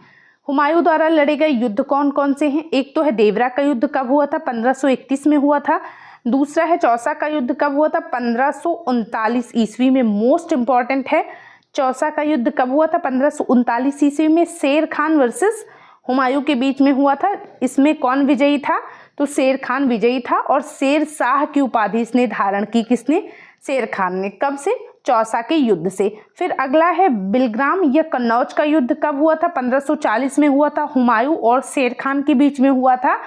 इसको भी किसने जीता था? तो शेर शाह ने जीता था, और आसानी से इसने आगरा और दिल्ली पर अधिकार कर लिया था कन्नौज युद्ध के बाद। फिर लास्ट में होता है सरहिंद का युद्ध 1555 में, जिसमें हुमायूं को अपना जो खोया हुआ राज्य है वो वापस प्राप्त हो जाता है। ठीक है। बिलग्राम युद्ध के बाद हुमायूं ने 15 वर्षों तक निर्वासित जीवन व्यतीत किया।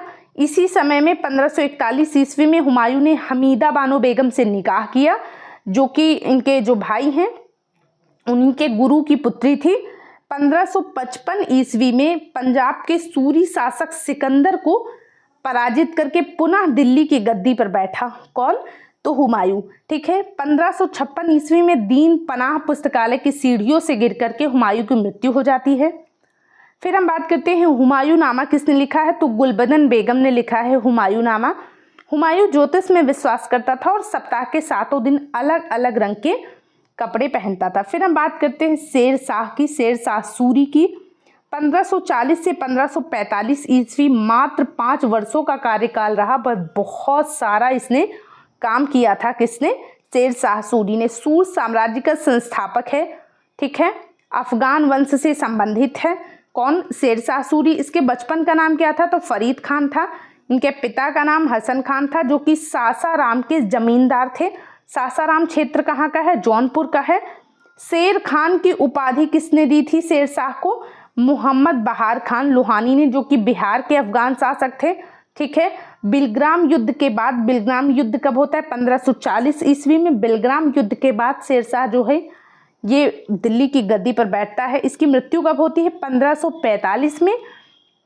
कालिंजर का किला जीतने के क्रम में शेर शाह की मृत्यु होती है। उक्का नामक आग्नेयास्त्र ये चला रहा था उस समय। और याद रखना कि कालिंजर का जो शासक था वो कौन था? तो वो कीरत सिंह था। इसको भी याद रखना इंपॉर्टेंट है। ठीक है। शेर शाह का मकबरा कहाँ पे है? सासाराम में बना है। कन्नौज के स्थान पे शेरसूर नामक नगर किसने बसाया था? शेरशाह ने बसाया था। ठीक है, अब हम बात करते हैं शेरशाह द्वारा निर्मित कुछ इमारतों के बारे में। जैसे रोहतासगढ़ का किला किसने बनवाया था? शेरशाह ने। किला-ए-कुहना का निर्माण कहाँ पे? दिल्ली में। किला-ए-कुहना मस्जिद किसने बनवाई थी? शेरशाह ने बनवाई थी। भूमि को मापने के लिए शेरशाह ने सिकंदरी गज एवं सन की डंडी का प्रयोग किया था। इनका जो सिकंदरी गज था ये 32 अंक का होता था। ठीक है, शेरशाह द्वारा जारी सिक्के कौन से हैं? एक तो है अशरफ जो कि सोने का था, दूसरा है रुपया जो कि चांदी का था, तीसरा है दाम जो कि तांबे का था। चांदी का रुपया सर्वप्रथम किसने जारी किया? शेरशाह ने जारी किया था।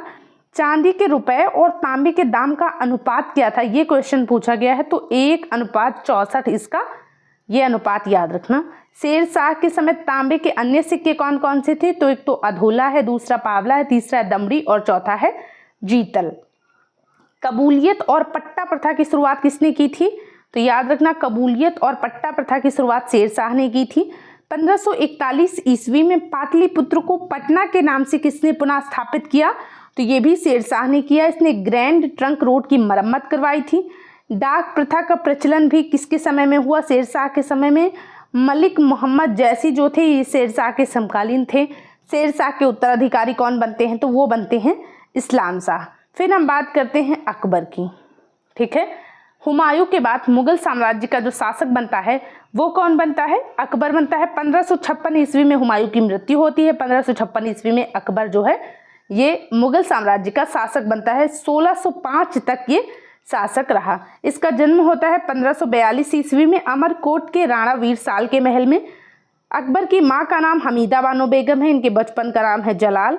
इनका राज्याभिषेक कहाँ पे हुआ था? तो पंजाब के कालानौर में हुआ था। कब हुआ था? 1556 ईस्वी में। इनके शिक्षक का नाम क्या है? अब्दुल लतीफ़ है जो कि ईरानी विद्वान थे। अकबर के संरक्षक कौन हैं? तो ये हैं बैरम खान। इनको भी याद रखना। बैरम खान शिया मतावलंबी थे, बदख्शा के निवासी थे। इनको प्यार से खानी बाबा कहा जाता था। बैरम खान की हत्या 1561 ईस्वी में पाटन में हुई थी। मुबारक खान नामक व्यक्ति ने इनकी हत्या कर दी थी जब ये मक्का यात्रा पर जा रहे थे। ठीक है, पानीपत का दूसरा युद्ध किसके समय में हुआ था? अकबर के समय में। कब हुआ था? 1556 ईस्वी में। मोस्ट इंपॉर्टेंट है, याद रखना। पानीपत का पहला युद्ध कब हुआ था? बाबर के समय हुआ था 1526 में। दूसरा युद्ध अकबर के समय होता है 1556 में। अकबर वर्सेस हेमू के बीच में ये युद्ध होता है और अकबर की जीत होती है पानीपत के दूसरे युद्ध में। 1562 ईस्वी में अकबर जो है ये हरम दल से पूर्णतः मुक्त हो जाता है। ये सवाल पूछा जाता है। हल्दी घाटी का युद्ध कब हुआ? 1576 ईस्वी में। किसके बीच में हुआ? अकबर और महाराणा प्रताप के बीच में, जिसमें अकबर ने स्वयं को विजयी घोषित किया। मुगल सेना का नेतृत्व किया था हल्दी घाटी युद्ध में मानसिंह और आसफ खान ने। हल्दी घाटी युद्ध के समय राणा प्रताप की राजधानी जो थी वो कुंभलगढ़ थी। ये भी याद रखना कि हल्दी घाटी युद्ध में महाराणा प्रताप की ओर से सेना का नेतृत्व किसने किया था? तो वो थे हकीम खान सूर। ठीक है, इन्होंने नेतृत्व किया था।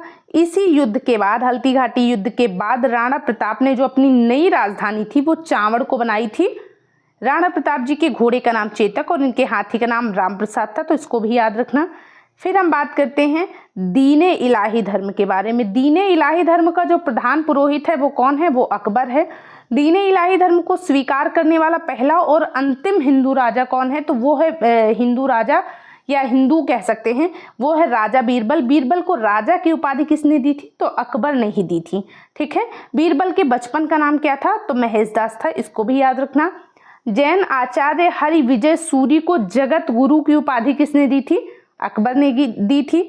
अकबर के समय राजस्व प्राप्ति की जब्ती प्रणाली प्रचलित थी, तो ये भी याद रखना। जब्ती प्रणाली किससे संबंधित है? तो राजस्व से संबंधित है। ठीक है, अकबर के समय के प्रसिद्ध चित्रकार कौन है? तो एक तो है अब्दुल समद, दूसरे हैं दसवंत और तीसरे हैं बसावन। तीनों को याद रखना। अब्दुल समद, दसवंत और बसावन ये प्रसिद्ध चित्रकार हैं। प्रसिद्ध संगीतकार कौन है? तो ये तानसेन हैं। इनके जो दीवान थे वो थे टोडरमल, और टोडरमल ने दहसाला बंदोबस्त की व्यवस्था लागू की थी, इसको भी याद रखना। प्रमुख गायक कौन थे? तानसेन है, बाज बहादुर हैं, बाबा रामदास हैं और बैजू बावरा हैं। ये प्रमुख गायक हैं अकबर के दरबार के। तानसेन के बारे में सवाल थोड़े पूछे जाते हैं तो इसको हम थोड़ा डिटेल में जान लेते हैं। तानसेन का जन्म ग्वालियर में हुआ था 1506 ईस्वी में। तानसेन का असली नाम राम तनु पांडे था। ध्रुपद गायन शैली के महान संगीतकार हैं तानसेन। इनकी उपाधि कौन सी है? कंठाभरण वाणी विलास की उपाधि है। किसने दी थी? अकबर ने दी थी। प्रमुख कृतियां कौन सी हैं या प्रमुख रचनाएं कहें किसकी? तानसेन की तो मियाँ की टोढ़ी, मियाँ का मल्हार, मियाँ का सारंग और दरबारी कान्हरा, ये रचनाएं हैं तानसेन की। अब हम बात करते हैं अकबर द्वारा जीते गए प्रदेश की। तो बहुत सारे प्रदेशों को जीता था, कुछ ने स्वेच्छा से अधीनता स्वीकार की थी और कुछ को अकबर ने युद्ध के माध्यम से जीता था। ठीक है, जैसे मालवा जीता था, चुनार जीता था, गोंडवाना, मेवाड़ और रणथंभौर। मालवा के शासक बाज बहादुर थे, चुनार में अफगानों का शासन था, गोंडवाना में रानी दुर्गावती थी, मेवाड़ में राणा प्रताप जी थे और रणथंभौर में थे सुरजन हाड़ा। ठीक है, काबुल को जीता था अकबर ने, हकीम मिर्जा यहाँ के शासक थे। कंधार को जीता था, कश्मीर जीता था, ओडिशा जीता था, खानदेश जीता था, दौलताबाद और असीरगढ़। काबुल के शासक कौन थे? हकीम मिर्जा। कंधार के कौन थे? मुजफ्फर हुसैन थे। कश्मीर के शासक कौन थे? यूसुफ याकूब खान थे। ओडिशा के शासक निसार खान थे। खानदेश में कौन था? अली खान था। दौलताबाद में कौन थी? चांद बीबी थी। तो याद रखना, गोंडवाना की दुर्गावती और दौलताबाद की चांद बीबी को याद रखना, क्योंकि दोनों जो है क्वेश्चन पूछे जाते हैं। असीरगढ़ जो इनका अभियान था अकबर का, यहाँ के शासक थे मीरन बहादुर। और ये भी याद रखना, असीरगढ़ अभियान अकबर का अंतिम अभियान था। कब किया था इन्होंने? 1601 ईस्वी में अकबर ने किया था असीरगढ़ का अभियान। अकबर के महत्वपूर्ण कार्य क्या हैं? बहुत इंपॉर्टेंट है, लगभग सारे ही पूछे जा चुके हैं, तो इसको याद रखना। एक तो दास प्रथा का अंत अकबर ने कब किया था? 1562 ईस्वी में। तीर्थ यात्रा कर कब समाप्त किया? 1563 ईस्वी में। जजिया कर कब समाप्त किया? 1564 में। मोस्ट इंपॉर्टेंट है ये क्वेश्चन कि अकबर ने जजिया कर कब समाप्त किया? 1564 ईस्वी में। फतेहपुर सीकरी की स्थापना कब की थी? 1571 ईस्वी में। राजधानी स्थानांतरण किया था इसने आगरा से फतेहपुर सीकरी का 1571 ईस्वी में। इबादत खाने की स्थापना कब की थी? 1575 ईस्वी में। मजहर की घोषणा कब की थी? 1579 ईस्वी में। दीने इलाही की स्थापना कब की थी? 1582 ईस्वी में। और इलाही संवत की शुरुआत कब हुई थी? 1583 ईस्वी में। तो इसको भी याद रखना। अकबर के शासन की मुख्य विशेषता जो थी वो इनकी मनसबदारी प्रथा थी, तो इसको भी याद रखना। अकबर के समकालीन सूफी संत कौन थे? शेख सलीम चिश्ती। अकबर के दरबार में नौरत्न रहते थे। इनके नौरत्न बहुत इंपॉर्टेंट हैं। नौरत्नों में शामिल थे अबुल फजल, फैजी, तानसेन, बीरबल, टोडरमल। इसके अलावा राजा मान सिंह, अब्दुल रहीम खान खाना, फ़कीर अजीजुद्दीन और मुल्ला दो प्याजा, ये अकबर के नौरत्नों में शामिल थे। ठीक है, अब हम बात करते हैं अकबर के महत्वपूर्ण स्थापत्य कृतियों के बारे में। जैसे हुमायूं का मकबरा किसने बनवाया था? अकबर ने। कहाँ पे? दिल्ली में बनवाया था। लाल किला बनवाया था कहाँ पे? आगरा में। आगरा किले के अंतर्गत आगरा किले के अंदर जहांगीरी महल की स्थापना किसने की थी? अकबर ने की थी। इसके अलावा फतेहपुर सीकरी की स्थापना किसने की? अकबर ने। ये याद रखना कि फतेहपुर सीकरी जो है ये आगरा जिले के अंदर आता है। ठीक है, फतेहपुर सीकरी में अकबर ने बुलंद दरवाजा बनवाया था, पंचमहल, दीवाने खास, जोधाबाई का महल, शाही महल और इबादत खाना, इन सब का निर्माण किसने करवाया था? अकबर ने करवाया था। तो इसको भी याद रखना। अकबरनामा का लेखक कौन है? तो ये अबुल फजल है। अकबरनामा अबुल फजल ने लिखी है। अकबर ने भगवान दास को अमीर उल उमरा की उपाधि दी थी, तो इसको भी याद रखना। यूसुफ जाइयों का विद्रोह दबाने में बीरबल की हत्या हो गई थी। किसका विद्रोह दबाने में? यूसुफ जाइयों का विद्रोह दबाने में। ठीक है, अनुवाद विभाग की स्थापना किसने की थी? अकबर ने की थी। पंचतंत्र का अनुवाद फारसी भाषा में किसने किया था? तो अबुल फजल ने किया था। किस नाम से? अनवर ए सादात नाम से। ठीक है, अथर्ववेद का फारसी भाषा में अनुवाद किया था हाजी इब्राहिम सरहिंदी ने। राज तरंगिणी का फारसी अनुवाद किया था मुल्ला शाह मोहम्मद ने। तुजुके बाबरी का जो फारसी भाषा में अनुवाद है वो अब्दुल रहीम खान खाना ने किया था। और लीलावती का फारसी में अनुवाद फैजी ने किया था। तो इन सब को याद रखना, बहुत इंपॉर्टेंट है। ठीक है, आगे चलते हैं। नल दमयंती का फारसी अनुवाद फैजी ने किया था और इसका नाम रखा था सहेली। भागवत पुराण का फारसी अनुवाद टोडरमल ने किया था। अकबर के शासनकाल को हिंदी साहित्य का स्वर्ण काल कहते हैं, बहुत इंपॉर्टेंट है, याद रखना। चार बाग बनाने की जो परंपरा है ये कब शुरू होती है? अकबर के समय शुरू होती है। अकबर ने बीरबल को कवि प्रिय की उपाधि दी थी और नरहरि को महापात्र की उपाधि दी थी। तो दोनों को याद रखना, बीरबल को कवि प्रिय और नरहरि को महापात्र की उपाधि दी थी। अकबर ने अब्दुल समद को सीरी कलम की उपाधि दी थी और मोहम्मद हुसैन कश्मीरी को जड़ी कलम की उपाधि दी थी। तो सीरी कलम की उपाधि किसको मिली थी? अब्दुल समद को। जड़ी कलम की उपाधि किसको मिली थी? मोहम्मद हुसैन को। किसके द्वारा? अकबर के द्वारा। मुगलों की राजकीय भाषा क्या थी? फारसी थी। अकबर जो है ये नक्कारा या नगाड़ा नामक वाद्य यंत्र जो है ये बजाता था। अकबर के चांदी के सिक्के पर धनुर्धारी राम और सीता की प्रतिमा अंकित करवाई गई थी।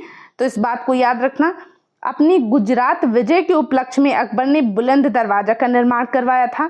अकबर की मृत्यु कब होती है? तो 1605 ईस्वी में। कहाँ पे? तो इनको आगरा के सिकंदरा में दफनाया गया था। किसको? अकबर को। और अब हम बात करते हैं अकबर के उत्तराधिकारी और अकबर के पुत्र जहांगीर के बारे में। 1605 से लेकर 1627 ईस्वी तक इनका शासनकाल रहा। जहांगीर को इनके न्याय की जंजीर के लिए जाना जाता है। तो न्याय की जंजीर बंधवा रखी थी किसने? जहांगीर ने। इनकी आत्मकथा का नाम क्या है? किसकी? जहांगीर की। तुजुके जहांगीरी जो है ये जहांगीर की आत्मकथा है। इसे पूरा करने का श्रेय किसको दिया जाता है? मौतबिंद खान को। सिखों के 5वें गुरु कौन है? गुरु अर्जुन देव। और गुरु अर्जुन देव को फांसी किसने दिलवाई थी? तो वो भी दिलवाई थी जहांगीर ने। ठीक है। इसने खुर्रम को शाहजहां की उपाधि दी थी। किसने? जहांगीर को। इनकी पत्नी का नाम क्या था? नूरजहां या नूरमहल। नूरजहां का जो वास्तविक नाम था वो मेहरुन्निसा था। तो इसको भी याद रखना। नूरजहां जो थी ये मिर्जा गियास बेग की पुत्री थी और इनके पति का नाम क्या था? अली कुली बेग था। अली कुली बेग को शेर अफगान की उपाधि दी थी जहांगीर ने। ठीक है। जहांगीर ने गियास बेग को शाही दीवान बनाया और एतमाद उद्दौला की उपाधि दी थी। किसको? गियास बेग को। असमत बेगम कौन है? असमत बेगम ने गुलाब से इत्र निकालने की विधि खोजी थी। लाडली बेगम कौन है? तो ये शेर अफगान और मेहरुन्निसा की पुत्री थी। मेहरुन्निसा कौन? वही नूरजहां या नूरमहल। इनकी शादी किसके साथ होती है? तो जहांगीर के पुत्र शहरयार के साथ लाडली बेगम की शादी की जाती है। जहांगीर के 5 पुत्र थे, खुसरो, परवेज, खुर्रम, शहरयार और जहांदार। जहांगीर की मृत्यु कब होती है? 1627 ईस्वी में। इनको कहाँ दफनाया गया था? तो लाहौर के शाहदरा में इनको दफनाया गया था। किसको? जहांगीर को। ठीक है। मुगल चित्रकला अपने चरमोत्कर्ष पर कब पहुंची थी? तो वो पहुंची है जहांगीर के शासनकाल में। जहांगीर के दरबार के प्रमुख चित्रकार में हैं आगा रजा, अबुल हसन, मोहम्मद नासिर, उस्ताद मंसूर। जहांगीर ने आगा रजा के नेतृत्व में आगरा में एक चित्रणशाला की स्थापना की थी। तो इसको भी याद रखना। जहांगीर के समय को चित्रकला का स्वर्णकाल कहा जाता है। किसके समय को? जहांगीर के शासनकाल को। जहांगीर ने उस्ताद मंसूर को नादिर अल उसकी उपाधि दी थी। अबुल हसन को नादिर उज्जमा की उपाधि दी थी और संस्कृत कवि जगन्नाथ को पंडित राज की उपाधि दी थी। तो इनको याद रखना। उस्ताद मंसूर को नादिर अल उसकी उपाधि, अबुल हसन को नादिर उज्जमा की उपाधि, संस्कृत कवि जगन्नाथ को पंडित राज की उपाधि दी थी। ठीक है। जहांगीर के मकबरा का निर्माण किसने करवाया था? तो नूरजहां ने करवाया था। जहांगीर के शासनकाल में कैप्टन हॉकिंस आया था, टॉमस रो आया था। ये दोनों कौन थे? तो इन दोनों को भेजा था इंग्लैंड के जो शासक थे उन्होंने अपने राजदूत के रूप में। किसको? कैप्टन हॉकिंस को और टॉमस रो को। इसके अलावा विलियम फिंच हैं, एडवर्ड टेरी जैसे यात्री आए थे। भारत में तंबाकू की खेती सर्वप्रथम कब शुरू होती है? तो वो जहांगीर के शासनकाल में शुरू होती है। ठीक है। फिर हम बात करते हैं अगले शासक की, शाहजहां की। 1627 से 1657 ईस्वी तक भारत में शाहजहां का शासनकाल था। इनका जन्म लाहौर में हुआ था। इनकी माता का नाम जगत गोसाई था जो कि जोधपुर के राजा उदय सिंह की पुत्री थी। इनका पुराना नाम क्या था? किसका? जहांगीर का। तो खुर्रम था। इनका विवाह 1612 में होता है अर्जुमंद बानो बेगम से। इनको शाहजहां ने मलिका जमानी की उपाधि दी थी। तो इसको भी याद रखना। 1631 ईस्वी में प्रसव पीड़ा से इनकी मृत्यु हो जाती है। ये वही हैं मुमताज जो नाम मिलता है आपको, मुमताज यही है, अर्जुमंद बानो बेगम ही। ठीक है। आसफ खान की पुत्री थी। शाहजहां ने आसफ खान को वजीर का पद दिया था और महावत खान को खान खाना की उपाधि दी थी। तो ये भी याद रखना, आसफ खान को वजीर का पद किसने दिया था? शाहजहां ने दिया था। अपनी बेगम मुमताज की याद में ताजमहल का निर्माण किसने करवाया था? शाहजहां ने करवाया था। ताजमहल का जो मुख्य स्थापत्य कलाकार था वो कौन था? उस्ताद अहमद लाहौरी था। ठीक है। मयूर सिंहासन का निर्माण किसने करवाया था? तो वो करवाया था शाहजहां ने, और इसका मुख्य कलाकार कौन था? बेबादल खान था। मयूर सिंहासन में पितरा दुरा का प्रयोग किया गया था, ये भी इंपॉर्टेंट है। शाहजहां का शासनकाल स्थापत्य कला का स्वर्ण युग कहलाता है। शाहजहां द्वारा बनवाई गई मुख्य इमारतें कौन सी हैं? एक तो दिल्ली का लाल किला बनवाया था, दिल्ली की जामा मस्जिद बनवाई थी, आगरा की मोती मस्जिद शाहजहां ने बनवाई थी, और लाहौर किला के अंदर शीश महल का निर्माण करवाया था शाहजहां ने। ठीक है। शाहजहां ने 1632 ईस्वी में अहमदनगर को मुगल साम्राज्य में मिला दिया था। कब? 1632 ईस्वी में। आगरा स्थित जामा मस्जिद किसने बनवाई थी? तो वो बनवाई थी शाहजहां की पुत्री जहां आरा ने। शाहजहां के दरबारी चित्रकार कौन कौन से हैं? एक तो है मोहम्मद फ़कीर और दूसरे हैं मीर हासिम। ठीक है। मोहम्मद फ़कीर और मीर हासिम ये चित्रकार हैं शाहजहां के दरबार के। शाहजहां ने संगीतज्ञ लाल खान को गुड़ समंदर की उपाधि दी थी। संगीतज्ञ जगन्नाथ को महाकविराय की उपाधि दी थी। ठीक है। शाहजहां के पुत्रों में दारा सिकोह जो थे ये सर्वाधिक विद्वान थे। दारा सिकोह ने सर्रे अकबर नाम से उपनिषदों का अनुवाद करवाया था। फ्रांसवा बर्नियर कौन है? तो ये दारा सिकोह के चिकित्सक हैं, इनको भी याद रखना। अप्रैल 1658 ईस्वी में धर्मट का युद्ध होता है दारा और औरंगजेब के बीच में। औरंगजेब जो है ये धर्मट के युद्ध को जीत जाते हैं। फिर होता है मई 1658 में सामूगढ़ का युद्ध। सामूगढ़ का युद्ध ये सारे जो हैं ये उत्तराधिकार के युद्ध हैं। ठीक है, जो कि दारा और औरंगजेब के बीच में होते हैं। हालांकि उत्तराधिकार के सभी युद्धों को किसने जीता था? औरंगजेब ने, और अंततः औरंगजेब ही शाहजहां के बाद शासक बनता है। तो इस बात को याद रखना। सामूगढ़ का युद्ध भी दारा और औरंगजेब के बीच में होता है। इसको भी कौन जीतता है? औरंगजेब जीतते हैं। मार्च 1659 ईस्वी में होता है देवराई घाटी का युद्ध, और इसमें भी औरंगजेब की विजय होती है। दारा सिकोह की हत्या कर दी जाती है अगस्त 1659 ईस्वी में। दारा सिकोह को शाह बुलंद इकबाल के नाम से जाना जाता है, तो ये याद रखना। जून 1658 में औरंगजेब ने शाहजहां को बंदी बनाया था, और 1666 ईस्वी में शाहजहां की मृत्यु हो जाती है। फिर हम बात करते हैं औरंगजेब की। 1658 ईस्वी से 1760 ईस्वी तक औरंगजेब का शासनकाल रहा। औरंगजेब का जन्म कहाँ पे हुआ था? तो दोहात गुजरात में इनका जन्म हुआ था। इनका राज्याभिषेक 2 बार होता है, एक बार 1658 में, एक बार 1659 ईस्वी में। इन्होंने निकाह किया था दिलरास बानो बेगम से। इनके गुरु का नाम है मीर मोहम्मद हकीम। किसके? औरंगजेब के। औरंगजेब सुन्नी धर्म को मानता था, इसे जिंदा पीर कहा जाता था। किसको? औरंगजेब को। पुरंदर की संधि हुई थी इसके समय में, 1665 ईस्वी में हुई थी पुरंदर की संधि। किसके बीच में? जय सिंह और शिवाजी के मध्य पुरंदर की संधि हुई थी, तो इसको भी याद रखना। 1675 ईस्वी में 9वें सिख गुरु तेग बहादुर की हत्या करवाई थी। किसने? औरंगजेब ने। क्यों करवाई थी? इस्लाम धर्म को स्वीकार न करने पर। ठीक है। औरंगजेब ने जजिया कर पुनः लागू किया 1679 ईस्वी में। बीवी का मकबरा किसने बनवाया था? औरंगजेब ने। कहाँ बनवाया था? औरंगाबाद महाराष्ट्र में बनवाया था। जाट विद्रोह का नेतृत्व किसने किया था? गोकुला व राजा राम ने किया था। जाट विद्रोह का नेतृत्व कब हुआ था? औरंगजेब के समय में हुआ था।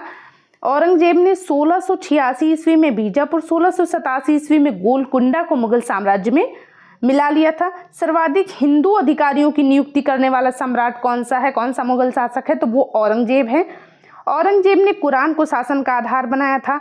अपने दरबार में संगीत पर इसने प्रतिबंध लगाया और सरकारी संगीतज्ञों को अवकाश दे दिया था। स्वयं बीड़ा बजाने में दक्ष था। कौन? औरंगजेब। इसकी मृत्यु होती 1707 ईस्वी में। इसे खुलदाबाद रोजा में दफनाया गया था। औरंगजेब के शासनकाल में सूबों की संख्या कितनी थी? तो 20 थी। औरंगजेब दारुल हर्ब को दारुल इस्लाम में बदलना चाहता था। ठीक है।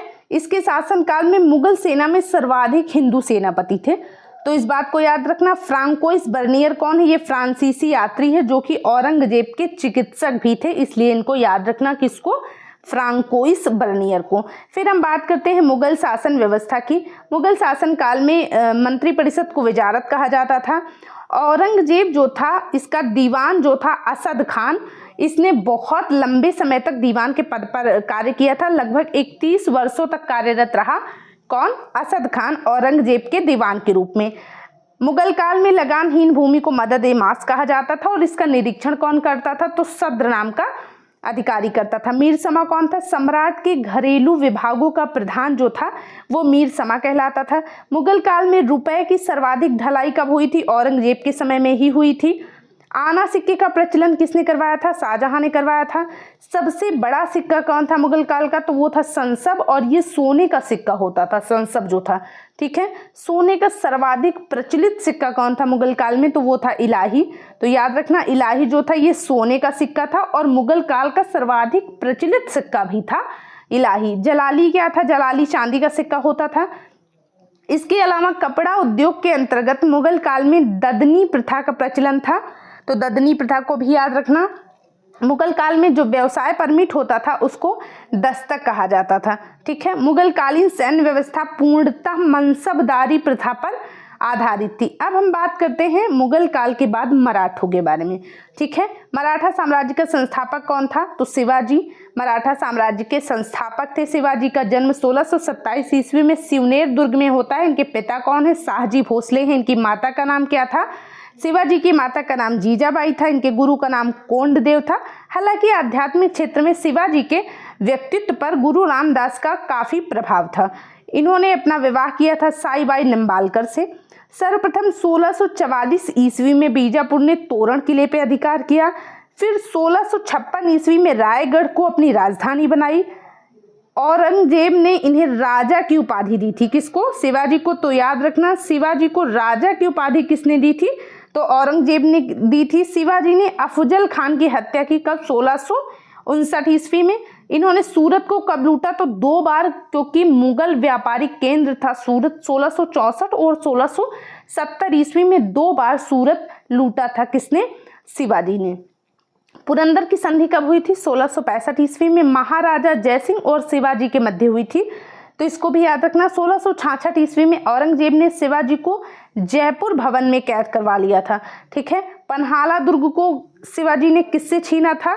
बीजापुर से। श्री गंगा भट्ट कौन है? तो श्री गंगा भट्ट एक ब्राह्मण थे जो कि मूल रूप से महाराष्ट्र के निवासी थे, लेकिन रहते कहाँ थे? वाराणसी में रहते थे। इनसे अपना राज्याभिषेक करवाया था शिवाजी ने। कहाँ पर? रायगढ़ में। ठीक है, शिवाजी का जो अंतिम अभियान था वो कर्नाटक अभियान था। इसको भी याद रखना। 1678 ईस्वी में जिंजी का किला शिवाजी ने जीता था, जो कि शिवाजी की अंतिम विजय मानी जाती है। शिवाजी की मृत्यु कब होती है? 1680 ईस्वी में। शिवाजी का जो मंत्रिमंडल है वो अष्टप्रधान कहलाता था। तो अष्टप्रधान के बारे में याद रखना। अष्टप्रधान कौन थे? तो ये शिवाजी के मंत्रिमंडल में रहते थे अष्टप्रधान। इसमें सरेनौबत जो था ये सेनापति था, अमात्य जो था ये राजस्व मंत्री था, सुमंत जो था ये विदेश मंत्री था, और चिटनिस जो है ये इनके अष्टप्रधान के मुख्य अधिकारी थे। शिवाजी की सेना को 3 भागों में बांटा गया था: पागा सेना, सिलहदार सेना और पैदल सेना। मराठा साम्राज्य के अंतर्गत 2 प्रकार के क्षेत्र होते थे। एक तो होता था स्वराज, दूसरा होता था मुगतई। जो स्वराज था उस पर मराठों का प्रत्यक्ष नियंत्रण स्थापित था।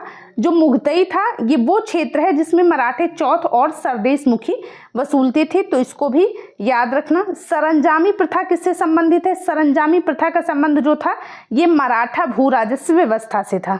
ठीक है, शिवाजी ने 1679 ईस्वी में अन्नाजी दत्तो द्वारा व्यापक भूमि सर्वेक्षण करवाया। कब? 1679 ईस्वी में। संभाजी कौन थे? शिवाजी के उत्तराधिकारी थे। संभाजी ने कवि कलश को अपना सलाहकार नियुक्त किया था।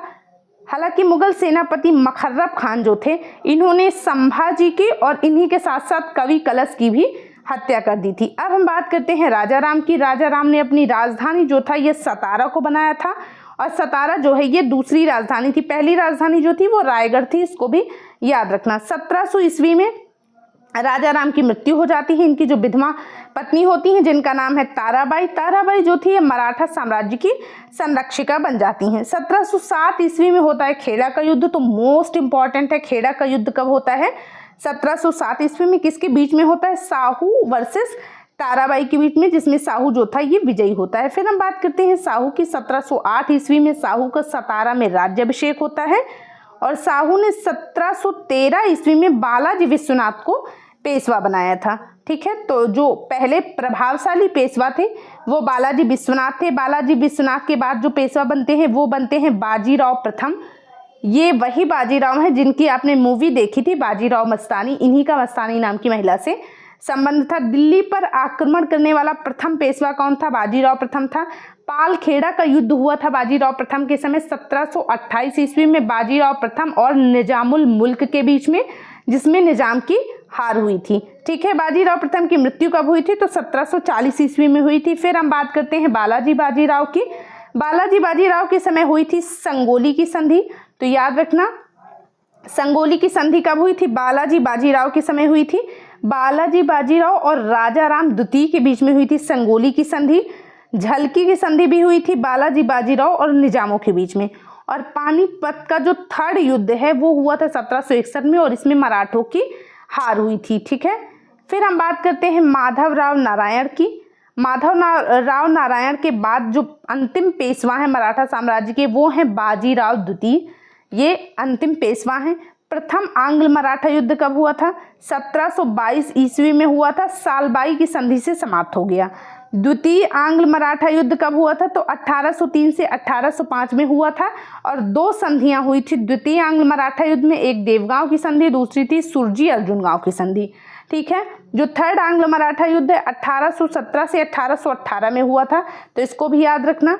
मंदसौर की संधि कब हुई? 1818 में। पूना की संधि कब हुई थी? तो 1817 में। ये दोनों संधियां बहुत इंपॉर्टेंट हैं, इनको भी याद रखना। फिर हम बात करते हैं मराठा साम्राज्य के अंतिम छत्रपति कौन थे? तो शाहजी अप्पा साहब, ये मराठा साम्राज्य के अंतिम छत्रपति थे। ठीक है, सिंधिया कहाँ पे थे? तो सिंधिया ग्वालियर में थे। होलकर कहाँ के हैं? इंदौर के होलकर हैं। गायकवाड़ जो शासक थे, राजा थे, ये कहाँ के थे? तो बड़ौदा के थे। भोसले कहाँ के थे? नागपुर के थे। और जो पेशवा थे ये कहाँ रहते थे? पूना में रहते थे। इनसे संबंधित सवाल पूछा जाता है, मैचिंग का क्वेश्चन रहता है, तो याद रखना। ग्वालियर में कौन थे? तो सिंधिया थे। इंदौर में होलकर थे। बड़ौदा में गायकवाड़ थे। नागपुर में भोसले थे। और पूना में कौन थे? पेशवा थे। फिर हम बात करते हैं सूफी आंदोलन की। सूफी शब्द का सर्वप्रथम प्रयोग किसने किया था? अबू हासिम ने किया था। सूफी शिष्यों को क्या कहा जाता था? तो मुरीद कहा जाता था। सूफी जो निवास स्थान थे या जो सूफी आश्रम थे उनको खानकाह या मठ कहा जाता है। सूफी 2 प्रकार के थे, एक बासारा, दूसरे बेसारा। जो इस्लामी सिद्धांत के समर्थक थे वो बासारा कहलाते थे, जो इस्लामी सिद्धांत के समर्थक नहीं थे वो बेसारा कहलाते थे। ठीक है, भारत में चिश्ती और सुहरावर्दी 2 ही सिलसिले ऐसे रहे जिनका प्रभाव बहुत ज़्यादा रहा। ठीक है, भारत में चिश्ती सिलसिले की शुरुआत की थी ख्वाजा मुइनुद्दीन चिश्ती ने और इसका मुख्य केंद्र अजमेर था। चिश्ती सिलसिले के महत्वपूर्ण संत हैं बख्तियार काकी, उनके शिष्य बाबा फरीद और उनके शिष्य निजामुद्दीन औलिया, ये महत्वपूर्ण संत है। इसके अलावा शेख बुरहानुद्दीन गरीब, ये चिश्ती सिलसिले के महत्वपूर्ण संत थे चारों। निजामुद्दीन औलिया के बारे में याद रखना कि दिल्ली के 7 सुल्तानों का शासनकाल देखा था किसने? निजामुद्दीन औलिया ने। शेख बुरहानुद्दीन गरीब जो हैं इन्होंने भारत में, दक्षिण भारत में चिश्ती संप्रदाय की शुरुआत की थी और दौलताबाद को केंद्र बनाया था, तो इस बात को याद रखना। सुहरावर्दी सिलसिले की स्थापना किसने की थी? शेख शिहाबुद्दीन उमर सुहरावर्दी ने की थी। ठीक है, इसका जो मुख्य केंद्र था वो सिंध और मुल्तान था। सत्तारी सिलसिले के संस्थापक कौन है? शेख अब्दुल्ला सत्तारी, इनका जो मुख्य केंद्र था वो बिहार था। कादरी सिलसिले के संस्थापक हैं सैयद अबुल कादिर जिलानी, कहाँ पे स्थापना की थी? बगदाद में।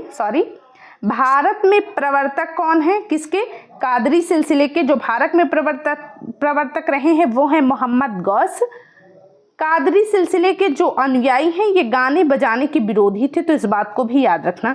अगला है नक्शबंदी सिलसिला। नक्शबंदी सिलसिले की स्थापना की थी ख्वाजा उबैदुल्ला ने।